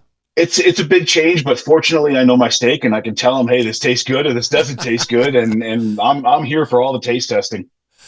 Yeah. Cause the menu, we're pretty much going to try and keep the menu close to the original. Cause this place had a reputation for one of the West's best steakhouses. Yes. Yeah. And our primary focus from day one, when we do open on the 17th is to, a steak, potato, and whiskey kind of establishment, very similar to what it was. There are a lot of items that were on the previous menu that we're going to kind of slow roll into the mix, because, really the last thing we want to do is say, hey, we do this, and then it comes out poorly and we're backtracking. So, yeah. They were known for the prime rib. They were known for, the carrot cake, several items. And so we want to bring that out as specials so we can, determine how we want to do this at scale for larger audience. But day one, you're going to be able to get a New York strip. You're going to be able to get a filet, a sirloin, a ribeye, potatoes, vegetables, really good desserts, and really, our focus is to nail that down, make that rock solid. Yeah. Now, this place is a restaurant and has like a saloon. How much have we had to remodel with that? So fortunately on the saloon side, that's one part of the business where my wife and I are not involved. Technically we can't be because we own a brewery, and you can't own two pieces of a 3-tiered system. So, but we did help them out as free labor. And so it was getting a coat of paint in there. It was getting the lighting done, helping them with the design and layout of the retail component. Cause in addition to just being a saloon on the west side of the building, it's also a packaged liquor store. And so giving them some recommendations on, hey, you want to stock this, you want to have this, people are always going to ask for this. Putting commercial carpeting down in there from the bare concrete that had seen better days, getting some of the bar pieces in there that the previous owners had removed, and really just getting it to a point where it's a functional bar. And fortunately, we have that experience here at the brewery. So, we were able to kind of guide them and help them. But, while they're doing that stuff, we're over on the restaurant side, trying to find light switches and trying to figure out, how do we turn this fan on? How do we turn the lights on the stage? And really kind of focused on that. But yeah, it's, Cassie Saloon, Cassie Steakhouse, door in between, but really, two kind of separate components, within the one building, which, I say one building, but it's a hodgepodge of, I think, 5 or 6 different buildings that have been kind of added on throughout the years. But with the core of it being Cassie's original cabin. Yeah, it's crazy. Yeah, I think they said there's been at least 5 different structures that have been moved and added onto the building. Yes. Yeah. And you can tell when you walk in between some of these different areas, it's like, okay, this is like walking into the 1970s here. I kind of like this. And so, but we've been getting it all updated, and, a lot of the historical components within Cassie's we're still here, but a lot of them are kind of, hidden in the back or put up on walls where people can't see. And we really wanted to bring all that front and forward. And so one of the things you'll see when you walk in the door on the left side is a lot of the historical documents from Cassie when she was running the establishment, including the prostitution license. So people can come in and see that, and it's obviously no longer valid, but it's a cool piece of Cody history. That's funny. I didn't know you could get a prostitution license. So she was. I didn't either, but back then you could. Yeah. Wow. Is the room with the 6 rooms, is it still there? Or, it's not the 6 rooms now, but is that area still No, there? so it's the way the buildings were added on. It was essentially like, all right, here's a building. Let's cut out one wall and attach it to the building. So it's a pass through. And so one of the areas in the dining room, there's what, one, two, there's 3 levels with 2 steps in between, so nothing massive. But you can tell as you go up into each level, it's, hey, this was an add-on, this was an add-on, this was an add-on. It's kind of interesting because you can tell, like, hey, back when this part was put on in the 50s, R2 insulation was sufficient enough in Wyoming. But you get over into the next level, it's like, okay, it's a little warmer over here. I think they probably had some of that Owens Corning pink batting in here. So, but you can definitely tell the difference. And yeah, they're all still there. We really didn't do anything structural to the building. Partly because we don't know if we, pull down a picture and, hey, that's going to bring down the wall too. So we kept the structure the same. Unfortunately the kitchen is cinder block wall and concrete floor. So we were able to get that down to the, basically the core foundation. Yeah.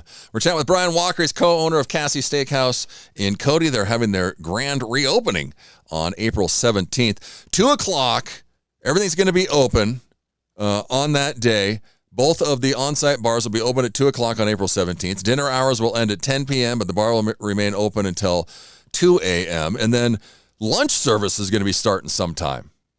Yeah, later on, as we kind of progress and get a little closer to summertime, once we kind of figure out the flow in the kitchen, we'll be able to offer lunch service. I think starting at least on the saloon side, and then we'll see how that goes. Really, the last thing we want to do is to dive into the shallow end of the pool head first and make mistakes from the get-go. So we're being real deliberate in the steps that we take and making sure that when we do roll out with a new feature, new enhancement, new hours, new service, that it's perfect from day one. Because fortunately, the 5 of us are 5 very, very big perfectionists, and so we don't deal with mistakes well. So we don't want to make them.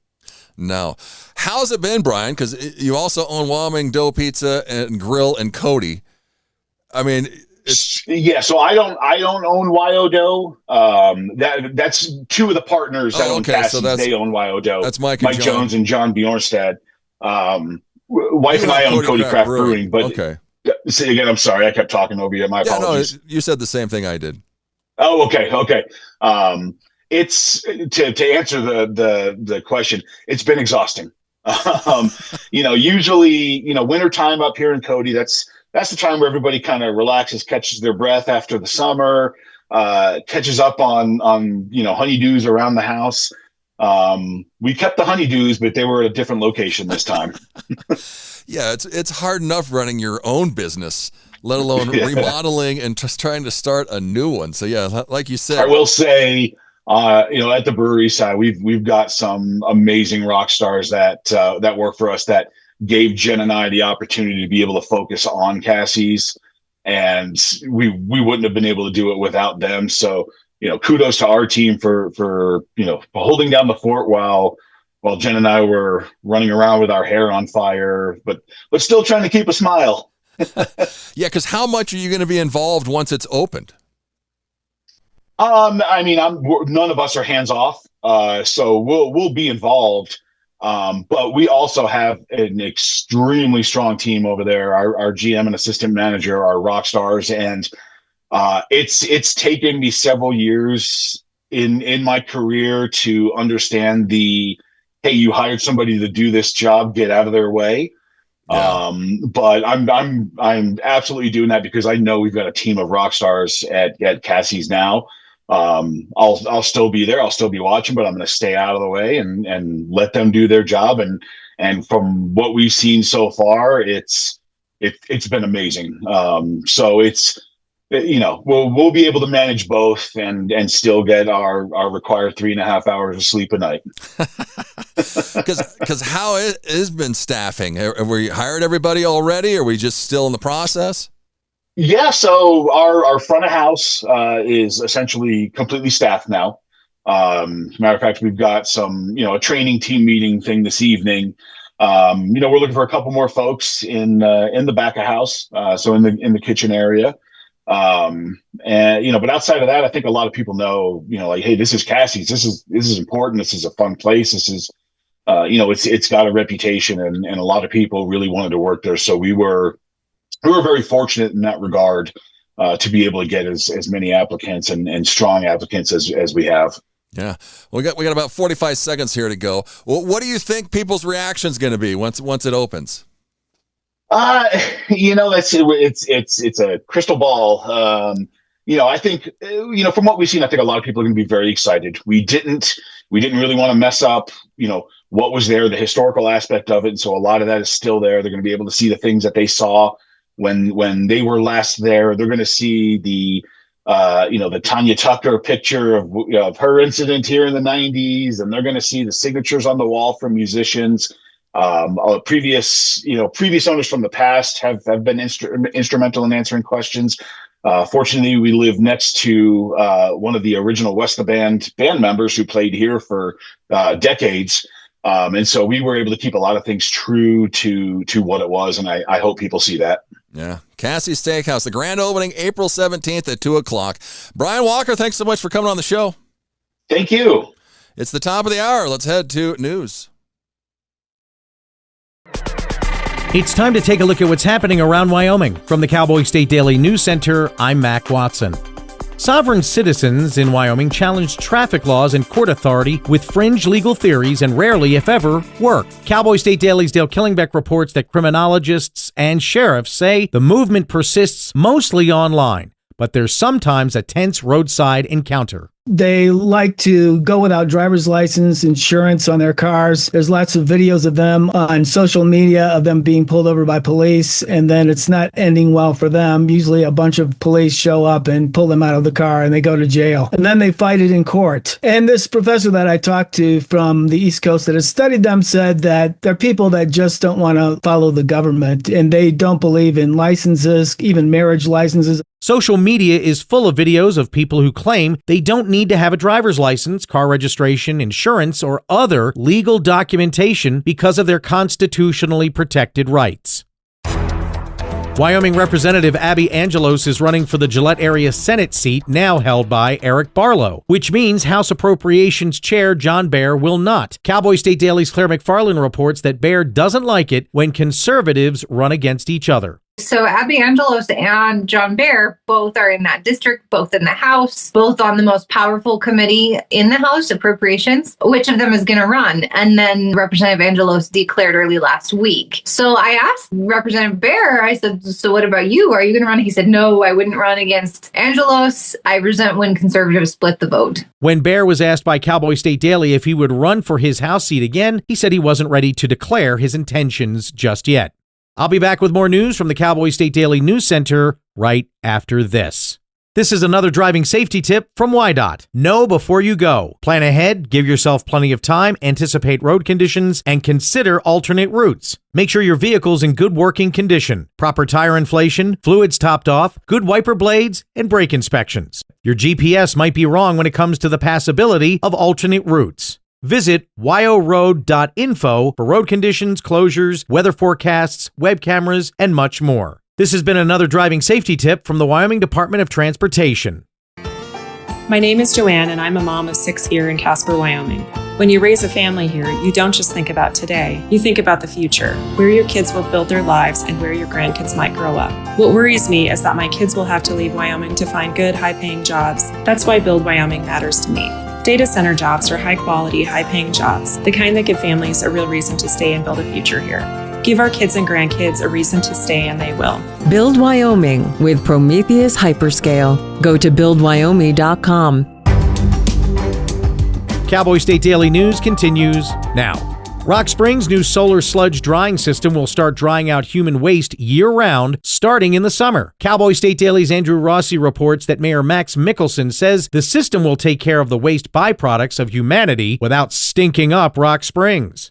It'll be a big enhancement for the community while providing them with a Class A grade of fertilizer that they can use that is certified for human consumption. So they are using human waste to grow agricultural products in Rock Springs, because that's what this new facility will allow them to do, and produce a high volume of it year round without any smell. The project centerpieces are the two Huber Solstice sludge turners manufactured by Huber Technologies in Germany. It will be the first solar drying facility in the state of Wyoming and only the fourth of its kind to be built in the United States.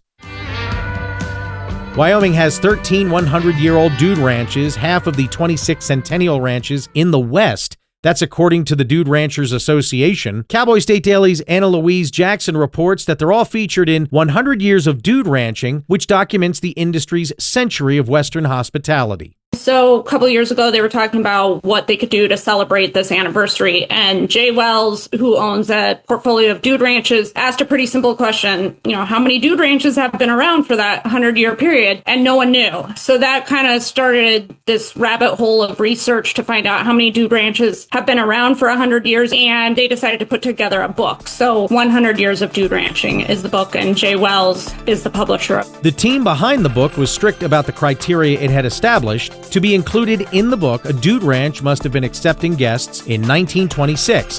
Had they expanded the criteria, the list would have been even longer.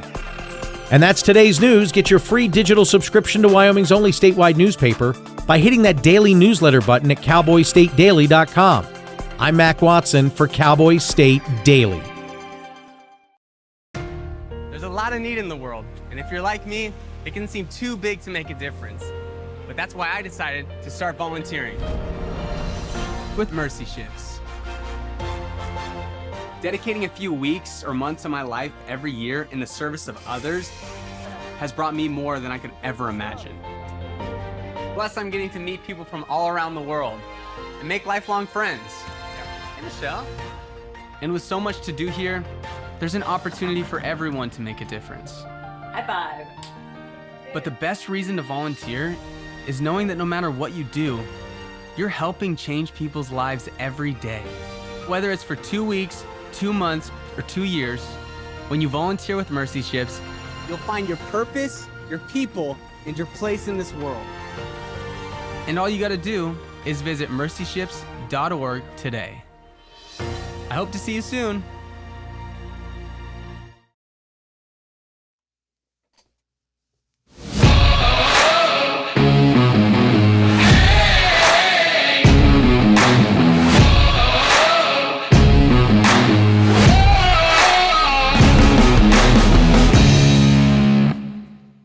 Welcome back. 6 minutes past the hour.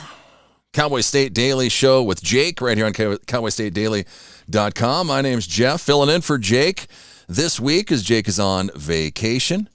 So you get stuck with me all week here. What is that bubble I got going on here?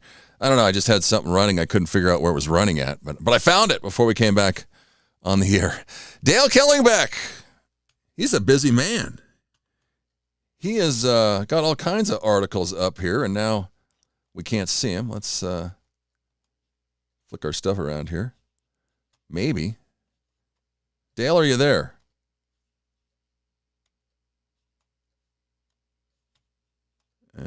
I guess we have to admit him into the room. Hold on here. There's Dale. Now we can see him. Don't mind me this morning, Dale. Good morning, Dale. How you doing? Good. How are you? Oh, better now that I can see you on my screen. I was wondering. I was wondering if we were going to connect. I was looking. Oh, do I need to do something else here to make this work?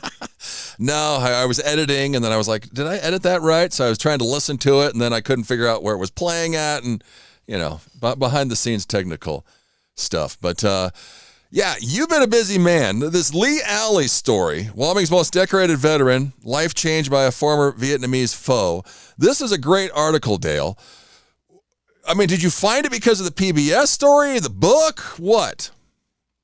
Well, yeah, our editor Jimmy sent me, the PBS thing and said, let's do a feature on him. We were not necessarily looking at that, but just doing like a profile story. And so, yeah, I went and got his book and I looked at that, and then I called him up and we set up a time to talk, and it was just, a great interview. He's obviously somebody worthy of profiling and writing about, and his story is incredible. Yeah, it's an incredible read. You need to go and check it out. My dad's a Vietnam vet, and he never really opened up until, 10 years ago either. And Lee was kind of the same way, especially with this guy's stories. It took him a long time before he even wanted to talk about this. Yeah, and that's understandable. I was in the Air Force. I was just post-Vietnam when I was in. I knew a lot of Vietnam veterans, and just the stuff that they went through was something. What he went through is something that's unimaginable. Being in swamps with leeches sucking on you, for a day, and then you get in a firefight the next day, and you're being overwhelmed by these Vietnamese soldiers coming at you, and just like he told me, it was like an out-of-body experience. And then how can people in the States relate to that? You go back to University of Wyoming and their war protests, and there's just people. He said, like, somebody talking about what prom dress am I going to wear? It's just so hard to how can you come back into that world when you've been immersed for a year in things like he was in? So yeah, understandable. Come back into reality. I mean, the story of him in the firefight. So what, he tells everybody to leave and he stays there and tries to hold them off, and he's shooting M16s and just throwing them in the water when he runs out of ammo. Yeah, he said the first thought that he had was he needed to save his guys, because he knew that they were, as soon as one of his outposts, they shot a Vietnamese soldier and he was uniformed. They thought it wasn't Viet Cong, and then they could hear their voices, and he understood, hey, I only got 35 guys, and there's at least a couple hundred that are about to overwhelm us. And so he told his guys, get back across the river, and he was going to try and protect them. He says, give me your M16. So he had like 4 M16s and grenades, and in his little foxhole, he's trying to hold off, this, and they're getting mortared at the same time, and so they're diving into the river, and he's, holding off these guys as they're trying to, overwhelm him, shooting M16s as soon as they run out. He didn't want them to get the M16, so he throws it in the river, and it goes through 4 of those and grenades, and then he jumps in the river, and then calls in helicopter gunships, to push these guys back. So, it's an Audie Murphy story. Somebody labeled him the Audie Murphy of Wyoming, and it's definitely like a Audie Murphy story if people understand that story at all. Yeah, it's incredible. Well, and then the PBS does a story about him, and what the reporter died. They were going to take him over to Vietnam. The reporter has a heart attack and dies, and then he gets hooked up with him years later. He's like, "You guys owe me a trip to Vietnam just as a kid." And then, like, the next day, they call him and go, "Okay, hey, let's go to Vietnam and go where you were." Well, it was not the next day. It was 15 minutes later. Yeah, or a couple minutes later. He was at later. the museum, and he says it was a flippant thing, and he says he never really wanted to go back to Vietnam, but it was this flippant joke. He says to the CEO of PBS in Wyoming, you guys owe me a trip to Wyoming. So she goes and talks to the museum director, and he goes, yeah, I'll help make this thing happen. And so all of a sudden he's committed to going to Vietnam. And I don't know this part of the story, but somehow, they found these soldiers that had been in the same battle, these Vietnamese soldiers that were in the same battle. So he meets with this guy over there, and they're talking. And Lee said that this soldier says, were you the guy that threw the rifles in the river? And and it just blew him away, because, nobody would know that except if you were there watching him, watching what happened. And then, there's this hug, they hug each other, and the Vietnamese soldier asked him, do you have nightmares? And Lee had said he had nightmares, basically from the time he got back until that point. And they hugged, and he said, let's bury this, and we're going to have no more nightmares. And he said, after that, I asked him, I said, hey, have you had any nightmares since? And he said, no. So, Yeah, that's just amazing. an incredible moment. Yeah. I mean, the PBS story, is it out right now? The movie, they debuted the movie, I guess, showed the movie, screened it over the weekend at the museum in Du Bois. But I'm not sure if they've shown it on PBS yet. I don't have the answer to that. Yeah, I was trying to look. Home, I don't think they have. Home from the Vietnam War. Yeah, I don't know if they have or not either. I think they just had the thing at the museum this past weekend. But yeah, it's just a incredible story. It would be an incredible movie if they ever made one about the guy too. But yeah, Lee Alley. Where's Lee living now? He is in the Wheatland area. Okay. He's in the Wheatland area because we have some alleys. There was some alleys up in Sheridan. I was like, is this guy here? And I could never find out where he was at. But yeah, he's around the Wheatland area. But yeah, just a great article by Dale. Go and check it out. Lee Alley, Wyoming's most decorated veteran, life changed by a former Vietnamese foe. Just incredible. And then this Chuck Brown, who is in Wheatland. He's Mr. Wheatland. How'd you find Chuck, Dale? We found Chuck because Bill Sniffen, who was our advisor, I guess you could call him, on our staff, suggested doing a profile of Chuck, and so I called him up, and he was really reluctant, but he finally said, okay, you can come down and interview me. And so it was a great interview with him and his wife, Katie, and just, he took me around Wheatland and showed me all the places where he had businesses, and just, this guy is incredible. He's been on basically every state commission that Wyoming has, over the years. Also was on the Federal Reserve Board out of Denver, the Federal Reserve Bank out of Denver, on that board. And so definitely somebody that has contributed to Wyoming, and very humble man. I asked his wife, what kind of guy is he? And she goes, oh, he's a people person. And you could definitely tell that, he's somebody that looks you in the eye, and has to know about you. So he's somebody that is really kind of a special person, and definitely has made an imprint on Wheatland, both him and his wife, Katie. Yeah, I was trying to find the story here. Here it is. Yeah, when he sold his business, because what was he doing? Like renting out equipment or something? Well, he had a farm implement business, and it was in different states. I mean, he expanded it over the years. So my understanding is that, he had businesses with farm implements, and then he had other businesses as well. I think he had some sort of car dealership. He had other businesses. He was on the board of the local bank, all kinds of things. And then they decided to get rid of all their quote unquote retail businesses, because he said his daughters told him, if you're saving this stuff for us, please don't do that. They weren't interested in tractors, I guess. And so then he starts this other business that goes national, kind of being a lender to people that are buying heavy equipment, that sort of thing. And so that takes off. And so here he is approaching 90, and he sold that business, and did really well selling that business. But he still retains a number of clients, that he's still working with, and he goes to his office every day for at least half a day, and still works at 90. I said, "What's your future?" We enjoy what we're doing. He just loves what he does, and so his retirement looks like half a day of working. Well, and when you've been doing it for that long and you're 90, if you stop. Yeah, you're going to die probably, or he's not going to know what to do with himself. It says on here, when he sold his company in the fall of 2020, the firm was managing a portfolio of 4,000 pieces of equipment. He had a client base of 2,500 people in every state in the nation. That is insane. Yeah, he had clients all over the nation, so.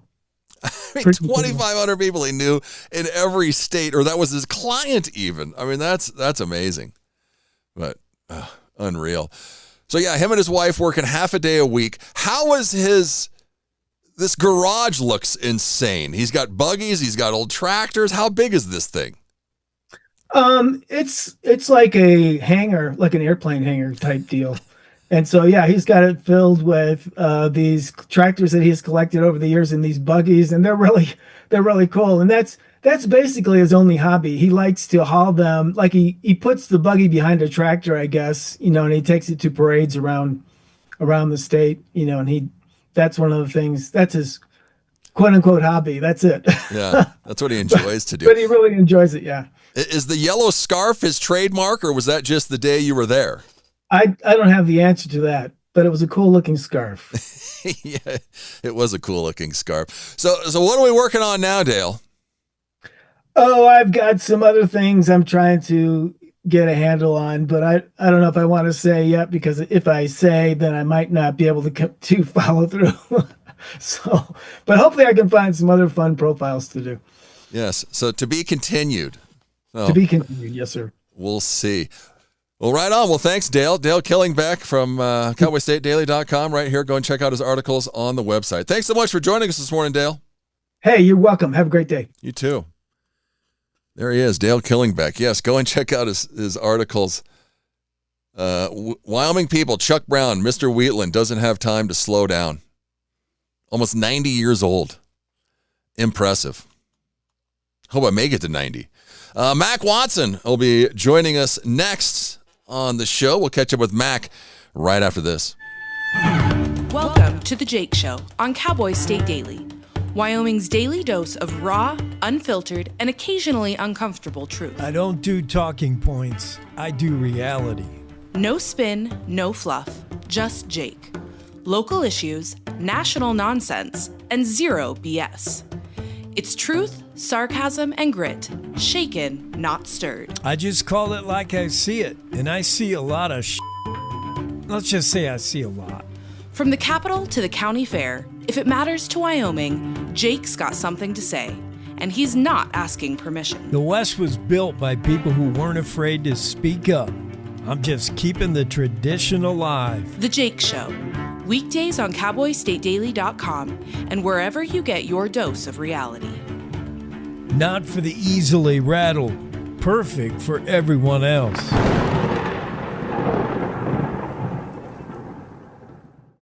This is the Cowboy State Daily Radio Network. Nestled between Casper Mountain and the North Platte River, you'll find the heart of Wyoming. With a bustling downtown centered around our outdoor haven, Casper is for adventurers, freedom seekers, and rule breakers who find beauty off the beaten path. So if touchable history, a vibrant community, and uninterrupted outdoor recreation define your travel itinerary, allow us to welcome you to the one and only Casper, Wyoming. Plan your trip at visitcasper.com. Oh, right. Look at you taking the stairs. Who are you? We're your lungs. We are proud of you for quitting smoking, but you still may be at risk for lung cancer. A routine cancer scan can detect it early when it's more curable. Good to know. Well, I gotta go somewhere. So do we. Listen to your lungs. Get a routine screening that could save your life. Talk to your doctor and learn more at savebythescan.org. I think I finally found. Hey, how you doing? Hey, Mason. Hey, Mason. Got a new house. It's looking pretty cool so far. A place that I call home.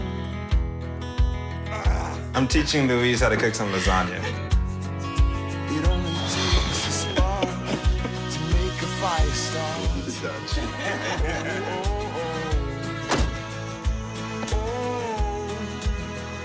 Thank you. Study, please.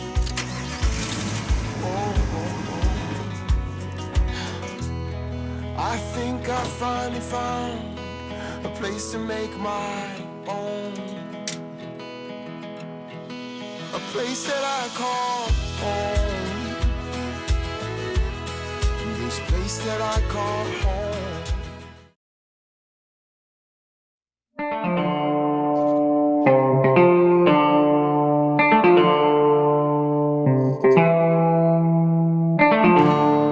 22 minutes past the hour. Cowboy State Daily Show with Jake right here on CowboyStateDaily.com. My name's Jeff, filling in for Jake. This week, You can text the show, 307-620-8866. You can send us a message on YouTube. You can stream us on Facebook, X, YouTube, or right there on cowboystatedaily.com. Wyoming PBS plans to air Home from the Vietnam War November 2026 for Veterans Day. Well, thanks, Susie, on our YouTube stream. Mac Watson. He knows all about it. Let's How are head you? to the Zoom room and catch up with Mac. Great, Mac. Yeah. How's it going? Good. Good morning. It's warm. It's getting warm. I don't think we ever had winter. It's getting warm. Well, Don told us earlier that this week should feel like Wyoming after today. Okay. Which means what? That we're going to get snow, wind, rain, all the above. All the above. And not understand what's going on? Exactly. Is that it? It's going to be a wait 5 minutes and see what happens next kind of week. And that's usual. That's usual for this time of year. That's true. Well, and I told him, I said, if you live in Wyoming long enough, it doesn't matter. Every time a holiday is coming around, Mother Nature rears her ugly head. That is true. I think Easter last year, at least up here in Park County, we did have sun, but the wind. We had a lot of wind.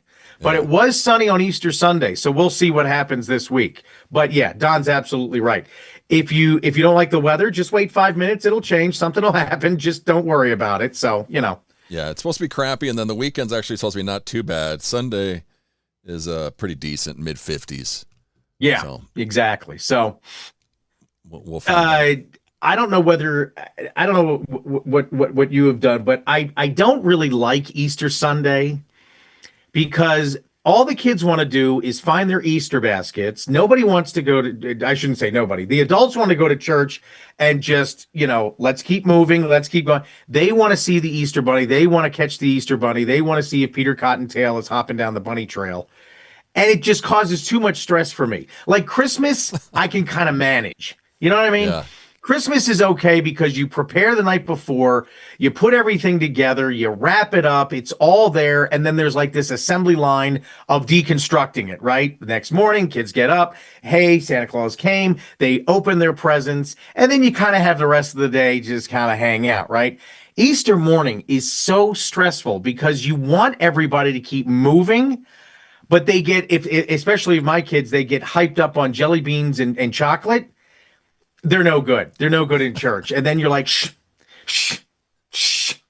Yeah. So Easter's always stressed me out, especially since I've had kids. Yeah, they're all hopped up on sugar. So Exactly. So, From 9 o'clock new in the rule, morning Mom on. implemented a new rule. No Easter basket, no candy until we get back from church. And then, of course, everybody's in a bad mood. So then we go to church in a bad mood and everybody's dressed up and my kid doesn't like wearing, he calls them fancy pants. He only likes to wear sweatpants because he has sensory issues. So he doesn't like wearing fancy pants. And my daughter wears some dress and then she's got to wear some kind of, I swear to God, she went to an Easter service one year with cat ears because that's the headband she wanted to wear. Had little ears on it. So she went with cat ears one year. So, after a couple of discussions, I've just learned, why are we dying on this hill? If the kids want to dress up in Motley Crue t-shirts and ripped jeans for Easter Sunday, I don't care. Right. I don't care. It doesn't matter. Who cares? So I'm trying to alleviate Easter Sunday stress, but we'll see what happens. As my kids get older, it doesn't get better. No, I'm just glad my kids are old enough where they don't need an Easter basket. And yeah. And do they still expect one though? Well, that's what I'm wondering. When I said that earlier, I was like, well, they're probably still expecting some kind of chocolate bunny, jelly beans, Cadbury egg. And I asked my wife, because my children are kind of sort of that age too, of do they really want or need an Easter basket? And she's like, oh yeah. And I'm like, oh, okay. So does that mean that we have to do the eggs? Because we would take coins and maybe $1 bill here and there and hide them in Easter eggs and then hide the eggs around the backyard. Are we still doing that too? Oh yeah. Because that's what they expect. And I swear, I'm telling you, Jeff, remember when Christmas changed when we were kids? You remember that Christmas when things were different. Yeah. Nobody was up at 5:30, 6 o'clock in the morning. Yeah. You know, mom wasn't making breakfast early on. Dad didn't set up the train garden, you know, before we came downstairs. You remember when Santa Claus maybe came, maybe he didn't. You know, it was one of those things. Yeah. My wife does not want that for our kids. She's like, no. We're going to keep this Easter tradition going until they're like in their mid-30s. I'll be dead by then, but at least we'll have the tradition alive. So, well, and me and my brother are 10 years older than all of our cousins. So it was really obvious when we were older, you know, we'd get, you know, a pair of pants and socks while all the kids were getting toys and cool things. And we're sitting there on the couch going, okay, well, here's my 3-pack of socks, and you got a cool train set, or you got this or that.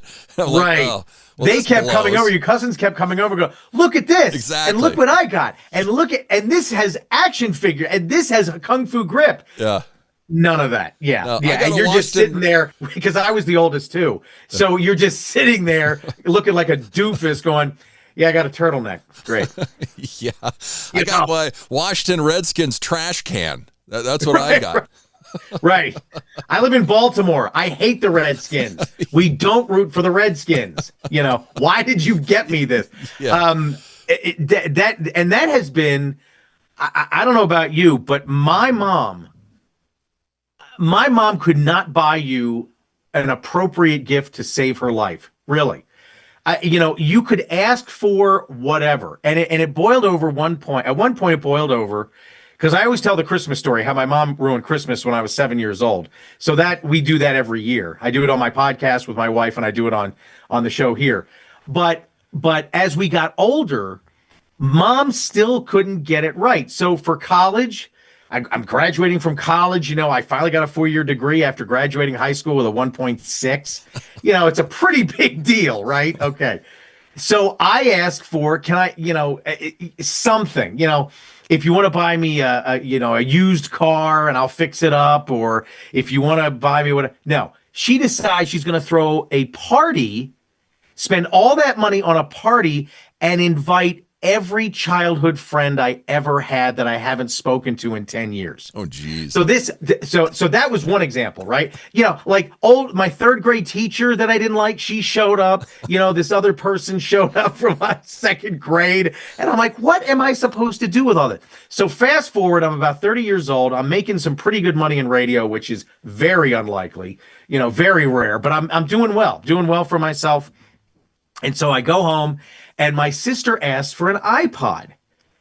And of course, my mother says, well, they didn't have any, which is not true. They didn't sell out. Apple just suddenly didn't. You know what? We just ran out of parts to make iPods.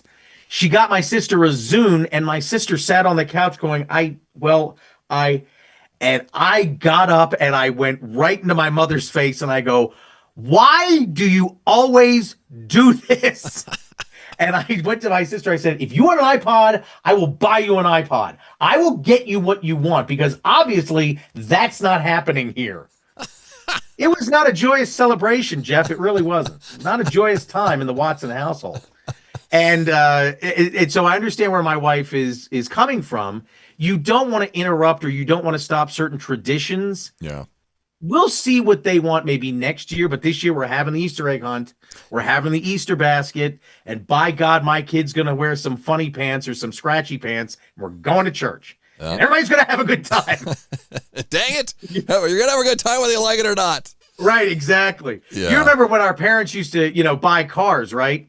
They would always take us to the dealership and take us for a test slap. They wanted to make sure that they could reach in the back and be able to reach us, you know, while they're driving. Yeah. You know, you can't do that today. You can't take the kids for a test slap at a dealership anymore. So, you know. Or our seatbelt when I was a kid was my mom's forearm. You know, yeah, just reach yeah. over and you're like 13, right? And you outweigh her, and she's gonna stop you with the. Yeah, right. Yeah. Uh-huh. Yeah. Oh, pothole here. Hold on. Here, let me. It's never gonna happen. Right. I'm sorry, Mom. You're 5'2", maybe 100 pounds soaking wet. Yeah. Come on. Really? Chase you around and smack you with a wooden spoon or the fly swatter, and then you'd laugh at her. Yeah. Anything that had heft to it became a weapon. Yes. Yeah. So I remember I was faster than my mom. I'll never forget it. I was a kid, but I could outrun her.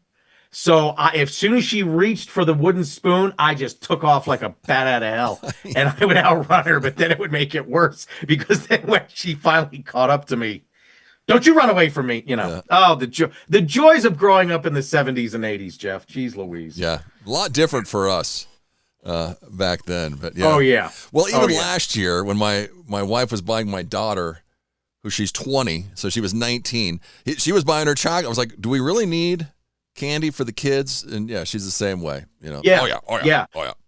Yeah. I'm not going to be the parent that stops the tradition and they hate me and put me in a home when I'm 78. That kind of thing. Yeah, jeez. I want to keep the good memories alive while exactly. They're changing my diaper when I'm 80. But whatever. I'm not going to make it to 60, man. I swear to God. These kids are going to kill me. Because now that they know that they're old enough to understand like what sets me off, they do it on purpose, which drives me nuts. Like my son will do something at the dinner table that we have told him not to do, and then he looks over at mom and just has this little grin and then does it to me. And I'm like, what are you doing? Why are you doing this? Well, I've told you before not to do it. So now the kids are already knowing how to get my goat. Before they didn't know how to do it. Now they do, and they do it all the time, which only adds to the gray, which is wonderful. Get ready, Mac. It only gets worse. So that's what I've heard. That's what I've heard. Even when they leave, you still, worry, and they go away to college, they get on with their life. You still worry about them. I'm waiting for the day where it's like, okay, we're done here. Okay, don't call. Yeah. Take care of it. Just do it yourself. Well, I'm done. My son's 24, and my wife still. He hasn't snapped me in 2 hours, or he hasn't this or that. I'm like, he's 24. It's Friday night. What do you think he's doing? Right. He's not going to hang out with his mom. No, he's not worried about snapping his mom back at 10 o'clock on Friday night. Come but thank on. God he's not failure to launch either, because that's what I'm afraid of. My son is just going to be with us until I die. He's never going to move out. That's what I'm afraid. My daughter, when she's 18, she says she's gone. I'm out. I'm leaving you people behind. I'm never coming back. And we're like, fine. Here, I'll open the door for you so you can get your stuff out. My son always says, Mom, I love you. I'm never leaving. Well, come on, man.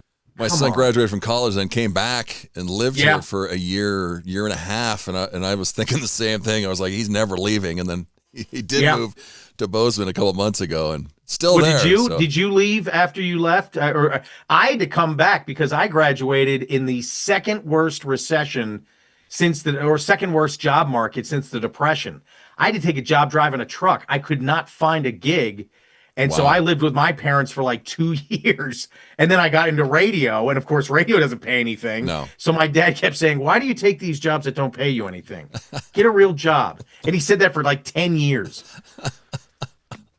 Yeah, I graduated in December and moved back home, but I lasted like 2 months.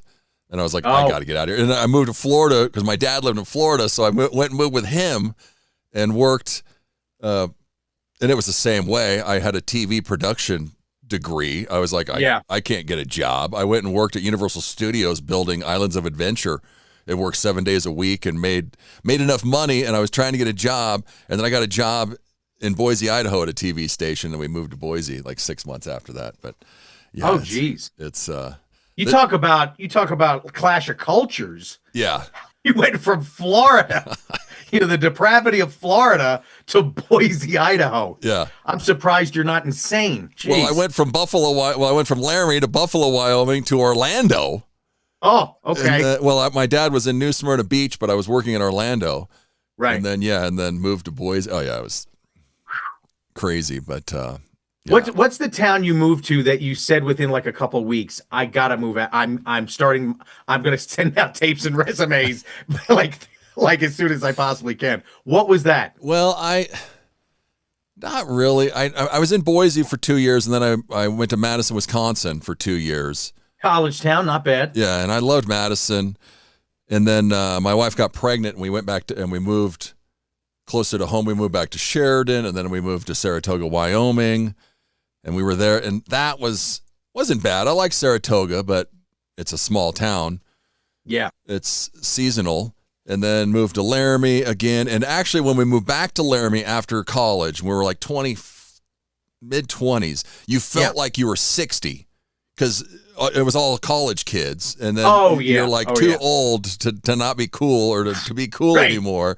So that, after a while there, I was like, we got to get out of here. So you start wearing socks and sandals at age 25 kind of thing, you know. Exactly. You start talking about retirement, you know. I got a 401k. You're 25. Knock it off, you know. Yeah. So for me, it was Waco, Texas. Oh, geez. And if anybody's watching or listening, and there is still a gentleman, James, who has followed my career since Waco, Texas.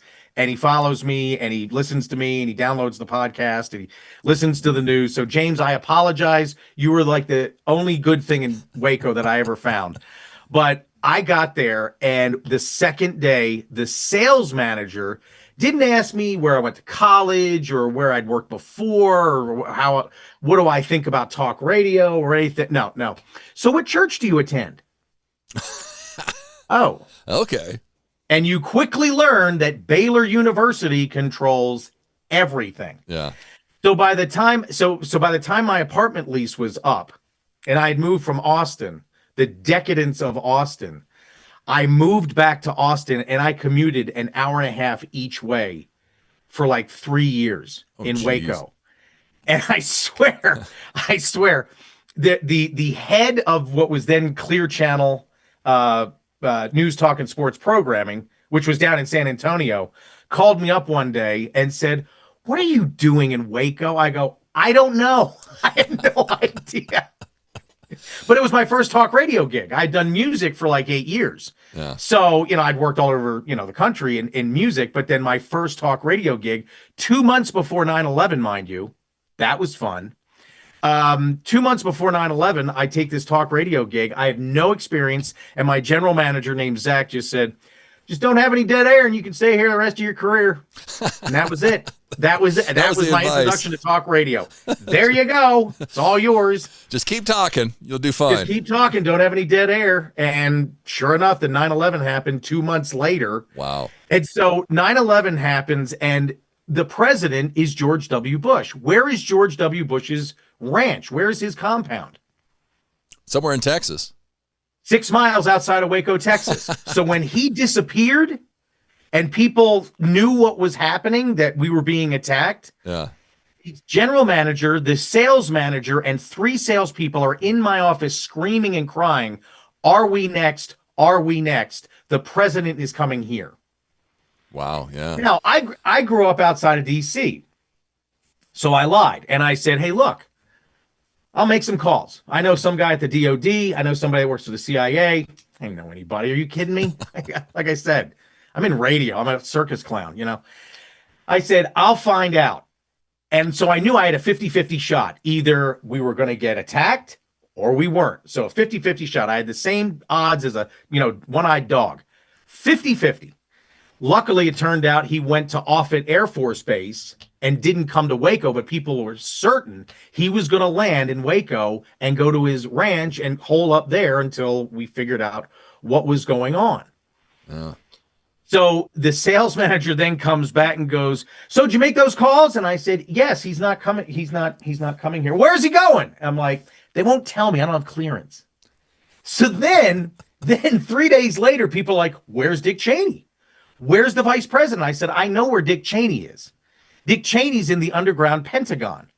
The underground Pentagon is an exact replica in the side of a mountain in Maryland."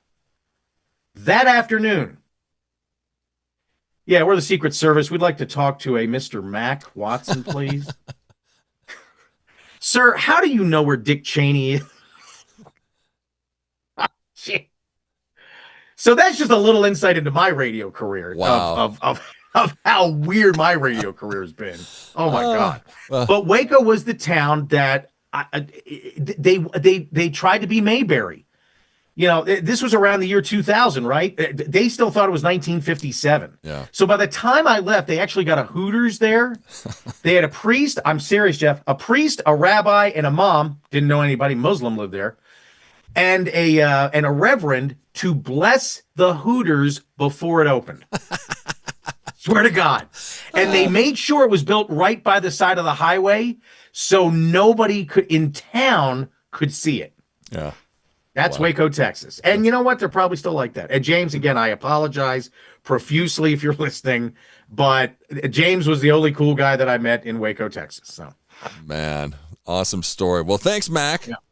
All right, Jeff, good luck, my friend. If you need anything, let me know. All right, have a great rest of your day. Thanks. There's Mac Watson. Coming up next, we're going to talk some bugs. Stay with us. JB Hunt now has CDLA truck driving jobs in the Cheyenne area, and they're hiring Class A drivers for a local dedicated route. Drivers can make $78,000 a year and be home every night. Plus, medical benefits after 30 days on the job, also earning paid time off on your first day, and enjoy other perks like a company-matched 401k. As a company founded by a truck driver, JB Hunt is driven for you. So head to drivejbhunt.com to see the JB Hunt difference. That's drivejbhunt.com. You're listening to the Cowboy State Daily Radio Network.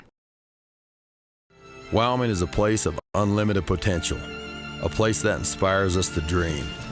Since 2014, Wyoming Lotto has given back over $180 million to our great state through transfers, winnings, commissions, and more. Dollars that have gone directly into your cities, towns, and counties. Dollars that have changed lives and set dreams in motion. Thank you, Wyoming, for a legendary 10 years. We can't wait to dream up what's next.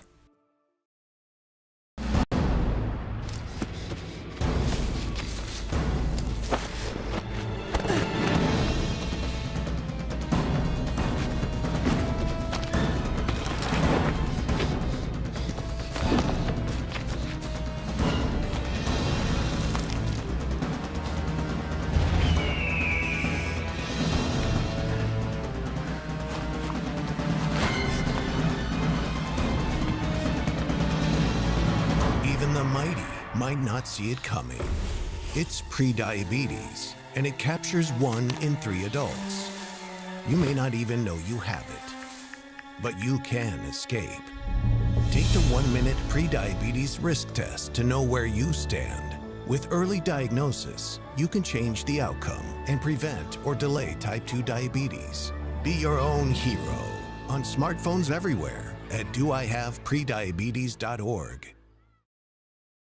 I wanted to talk with you and your mom today, Lily, because of some of the changes your friends and teachers have seen in you lately. And along with the incident the other day, you were with Derek when he was caught selling marijuana. Yeah, he was selling it. Honey, we know.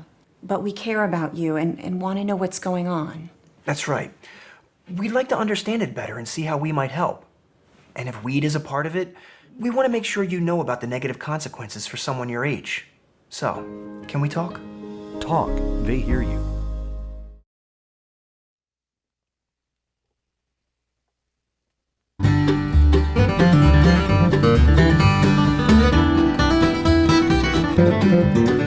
$14 minutes till the top of the hour. 14 minutes to go in the show.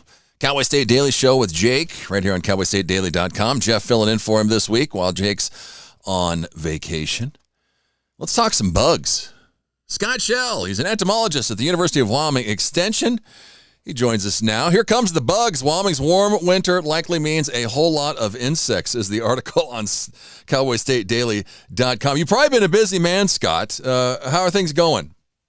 Oh, pretty good, Jeff. Yeah, this has been an earlier year for some insect pests, but nothing too far out of the typical.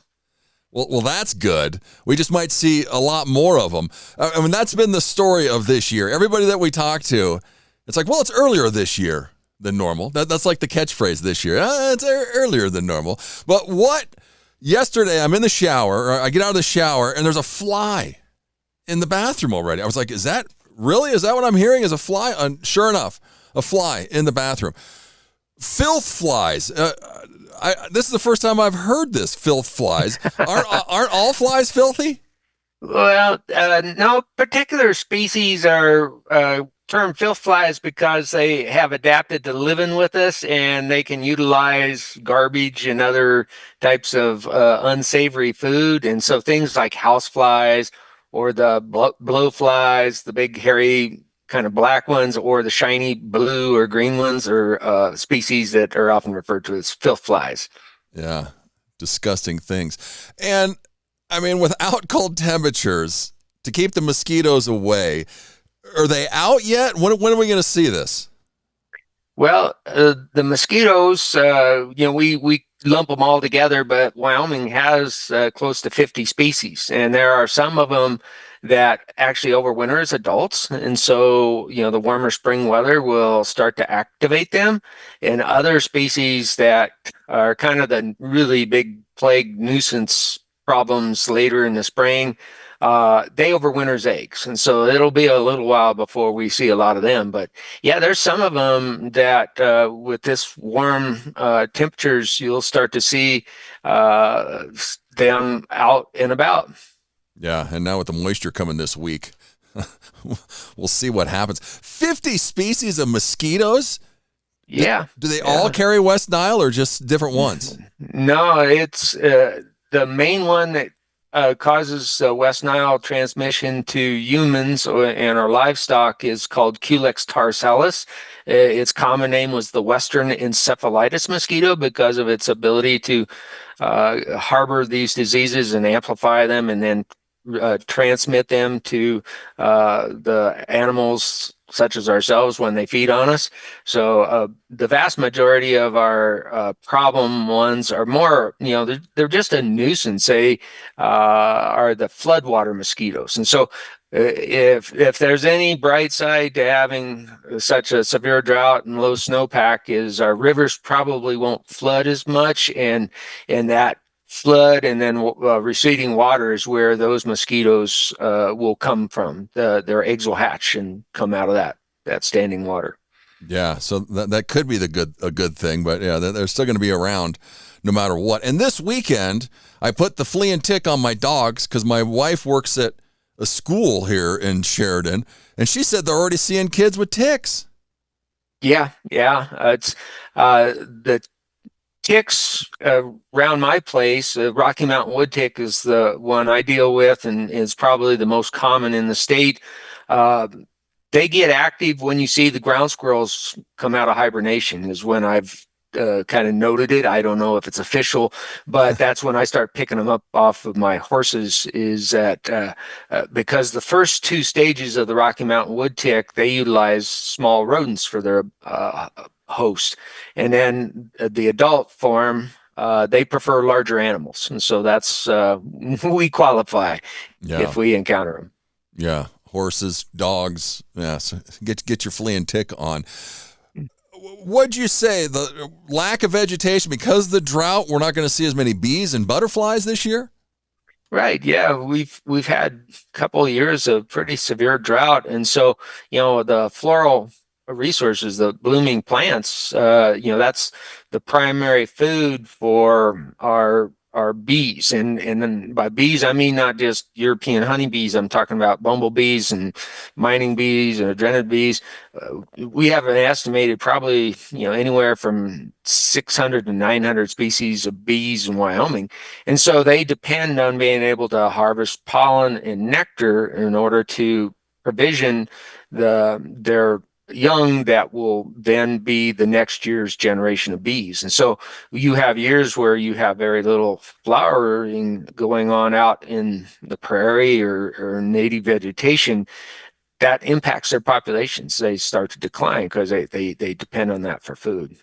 Yeah, that's not good. It seems like everything's just taking away the bees. Yeah, the bees have a hard time when you get, because we're dependent on plants too, but they are very dependent on having their floral resources, their flowers to feed on. Yeah, we're talking bugs. Scott, how do you pronounce your last name? Shell. Shell? Okay, I was right. Yeah, Scott the C's silent. Yeah, entomologist at the University of Wyoming Extension. So what are we teaching kids right now? What's going on? What are we focusing on with bugs? Well, I tell people that all kids are born entomologists. It's just some of us never outgrow it, and usually they're very good observers, and they think that insects are cool oftentimes, and so I do outreach and will visit schools and give them a rundown on insects and try to show them where they can learn more on their own. And there's always some kid in the audience that has already done that. And so I have to be on my toes because they can ask some very sophisticated and advanced questions. Yeah. Yeah, that is true. We all like bugs when we're kids. It's just a matter of if you keep liking them or not. But in the West Nile, you said that it comes later in the season. Why is that? Yeah. Well, that's the interesting thing about Culex tarsalis is it actually overwintered as a female mosquito that has blood fed. And so she can, in her last blood meal, it picked up West Nile virus. And then they seek out a spot. It's kind of like a Goldilocks spot where it's not too hot, not too cold, because if it's too cold, it can defeat their antifreeze mechanism and they can die. And if it's too warm, they'll utilize their energy store over the winter. But if she survives the winter, she comes out and will seek out nectar sources. And then usually they prefer birds initially. And so birds are the reservoir for West Nile virus. And so if a bird came that had picked up West Nile virus further south in its migration route, that can introduce the West Nile. And if that mosquito overwintered and happened to be infected with West Nile, then it could start the transmission cycle again here. And so their population is at a low ebb in the spring, and they breed continuously through the summer. And so their population actually peaks like in August and September. And then the birds, a lot of them have migrated south, so they switch to large animals. And that's when they can feed on us or they can feed on horses. Horses are really susceptible to the disease if they're unvaccinated. So that's why usually West Nile virus peaks in late summer. And unfortunately, last year we actually had 2 fatalities in Wyoming due to West Nile virus, and we also had other serious cases of the disease. It's neuroinvasive, it's called, when it affects your brain, and so it's a serious disease that a lot of the mosquito districts try to combat. And a lot of times people are, they're kind of frustrated or surprised. They say, well, why aren't you out spraying those mosquitoes early in the spring that bite us? Well, they're an annoyance, but they're not a real danger to our health like the West Nile virus mosquitoes. And so they'll trap and test those West Nile virus mosquitoes, the Culex tarsalis, in late summer. When it occurs, they'll institute fogging to try to control their population and reduce the risk to people. Yeah, because we see the mosquito guy driving around here in Sheridan, and you love it or hate it. It's like, well, yeah, it's keeping those buggers away. But my aunt, she's listening to the show. She texted me. She got West Nile a couple years ago, and I can't remember what time. When I wish I knew when time of the season it was. I think it was later though in the year, and they had a heck of a time figuring out that she had West Nile, and she was in the hospital for a few days. It was awful. Yeah, it's one of those things that, after West Nile virus arrived, and in certain regions, where it was relatively common, the medical professionals knew what to test for when people showed up with these symptoms. Because I'm not a doctor, but from my understanding is that neuroinvasive form of the disease presents symptoms very similar to stroke. And then, then it takes a while to figure out what's going on. And with the West Nile virus, there's really just only supportive therapy that they can provide to the patient. You have to rely on your own immune system, essentially, to clear the virus. But it's a serious disease, certainly, and we do our best. The abatement districts in the state that control West Nile or mosquitoes try to work with the Wyoming Department of Health and do the best they can to try to protect people. But it's hard. You know. She texted me. It was September 24th of 23, and she was in Carbon County, and I think she was one or two of the cases in the state that year, and that's why it was just they couldn't figure out what was going on with her. It was awful. So what do we do to try and combat this? You said no standing water, clean up your dog poop. What can we do? Yeah, sanitation and for controlling the filth flies, because a lot of times people will have quote unquote a compost pile, and if a compost pile is working properly, it's getting hot enough internally that it will kill insect larvae and their eggs. But a lot of times, in our dry climate, if your compost pile dries out too much, it drops down in temperature, but it's still available for filth fly larvae to mature on. And then the standing water, a lot of times in a dry year, we have to irrigate a lot. And everybody, you can walk around town, you'll see water running down the gutter and going in the storm sewers. And those sumps down in there can actually hold water if they don't get flushed out with like big thunderstorm events. And that standing water can produce Culex tarsalis. That's a kind of habitat that they like to utilize.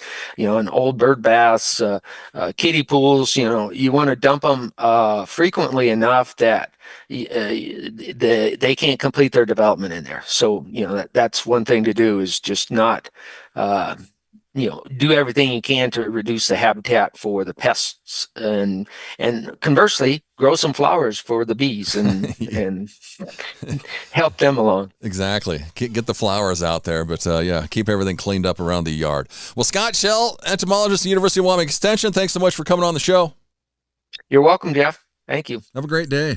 There he You is. too. We got about 20 seconds to go here on the show. Big thanks to everybody that came on today to join us. Tomorrow we got another jam-packed show. Jen Coker will be joining us right away, and then Ogden Driscoll will also be on the show. We'll check in again with Don Day, Jackie Dorothy, Mark Hines, Kevin Meyer. Yeah, we got another jam-packed show tomorrow. Have a wonderful Monday, and we'll see you every day this week. Well, Monday through Friday anyway. It's Cowboy State Daily Show with Jake right here on cowboystatedaily.com. It's time to take a look at what's happening around Wyoming. From the Cowboy State Daily News Center, I'm Mac Watson. A top Department of Energy official says the nuclear industry is finally at a tipping point after decades of stagnation. Cowboy State Daily's David Madison reports that as federal regulators are clearing the path for nuclear power projects, Wyoming is positioned to be a leader in a U.S. nuclear boom. Basically, when this undersecretary of the Department of Energy said that he's been waiting for the nuclear industry to hit a tipping point and he feels like it's tipping in the direction of Wyoming, in that Kemmerer is happening, in that we can develop the uranium resources that the state has. And then we have things like this Energy Dominance Fund, where there's going to be millions of dollars available to assist in the development of different energy capacities. And one of them could be the enrichment of uranium on its way to creating fuel. According to Bloomberg NEF analysis, global electricity demand is projected to increase 4.5% in 2026 and grow at least 2.8% annually through 2030. The jump is driven by expansion of electric vehicles, industrialization, and the rapid growth of U.S. data centers.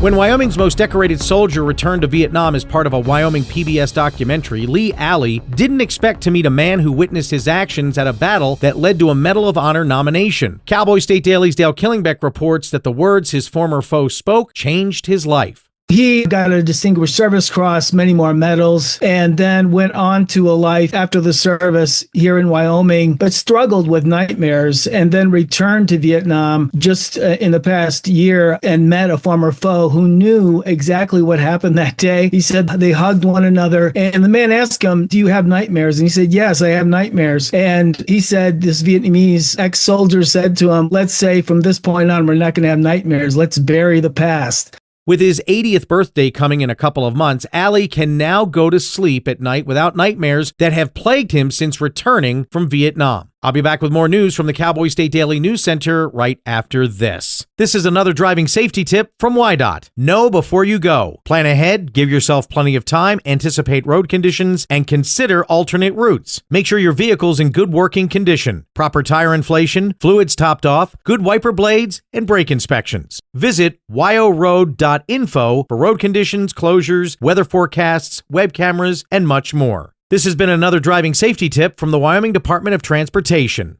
My name's Brady Thornock. I manage my family's ranch here in Uena County. Ranching teaches you to think long term, and it teaches you that Wyoming stays strong when there's real work here. That's why I'm building a data center on this ranch with a Wyoming company called Prometheus Hyperscale. This project will create thousands of Wyoming jobs, and it will use Wyoming's natural gas resources. We need to build Wyoming. I'm doing this for the future of Wyoming. Build Wyoming with Prometheus Hyperscale. Go to buildwyoming.com. Cowboy State Daily News continues now. A Navy veteran thought his dream of being a farmer had passed, but Cowboy State Daily's Renee Jean reports that then Lonnie Frericks moved to Buffalo, Wyoming, where the veteran met a tiny runt goat named Tenacity. She was so tiny, she should have been a stillbirth, but somehow she lived. And there was just something about her spunk, the spark in her eye. He could tell she was still fighting to live. And so he decided to save this little goat and kind of, in a way, saves himself. You know, he's been in the military, seen a lot of terrible things, holding this little life in his hand. He didn't want it to die. Sometimes you do things because you're human, right? Instead of because they make sense economically. And not everything's about economics. Frericks is a relatively new Cowboy State resident, though an old hand at farming. After one of the warmest winters in Wyoming's history, trees in southern Wyoming are starting to bloom. Cowboy State Daily's Andrew Rossi reports that one expert, Shane Smith, former director of the Cheyenne Botanic Gardens, says it's the earliest blooms he's ever seen. The trees are responding to conditions as they are interpreting them. It's warmer now, and it's also drier, so they might not only be blooming because they sense it's safe enough to bloom, but they also might be in survival mode, anticipating drought ahead or already experiencing drought to the extent that they want to survive at whatever cost. So they're blooming early and trying to do what they can to propagate themselves while it's safe. Although trees and plants follow the same season as humans, they keep their own calendars. They tend to flower at specific times, but that's highly dependent on the environment. And that's today's news. Get your free digital subscription to Wyoming's only statewide newspaper by hitting that daily newsletter button at cowboystatedaily.com. I'm Mac Watson for Cowboy State Daily.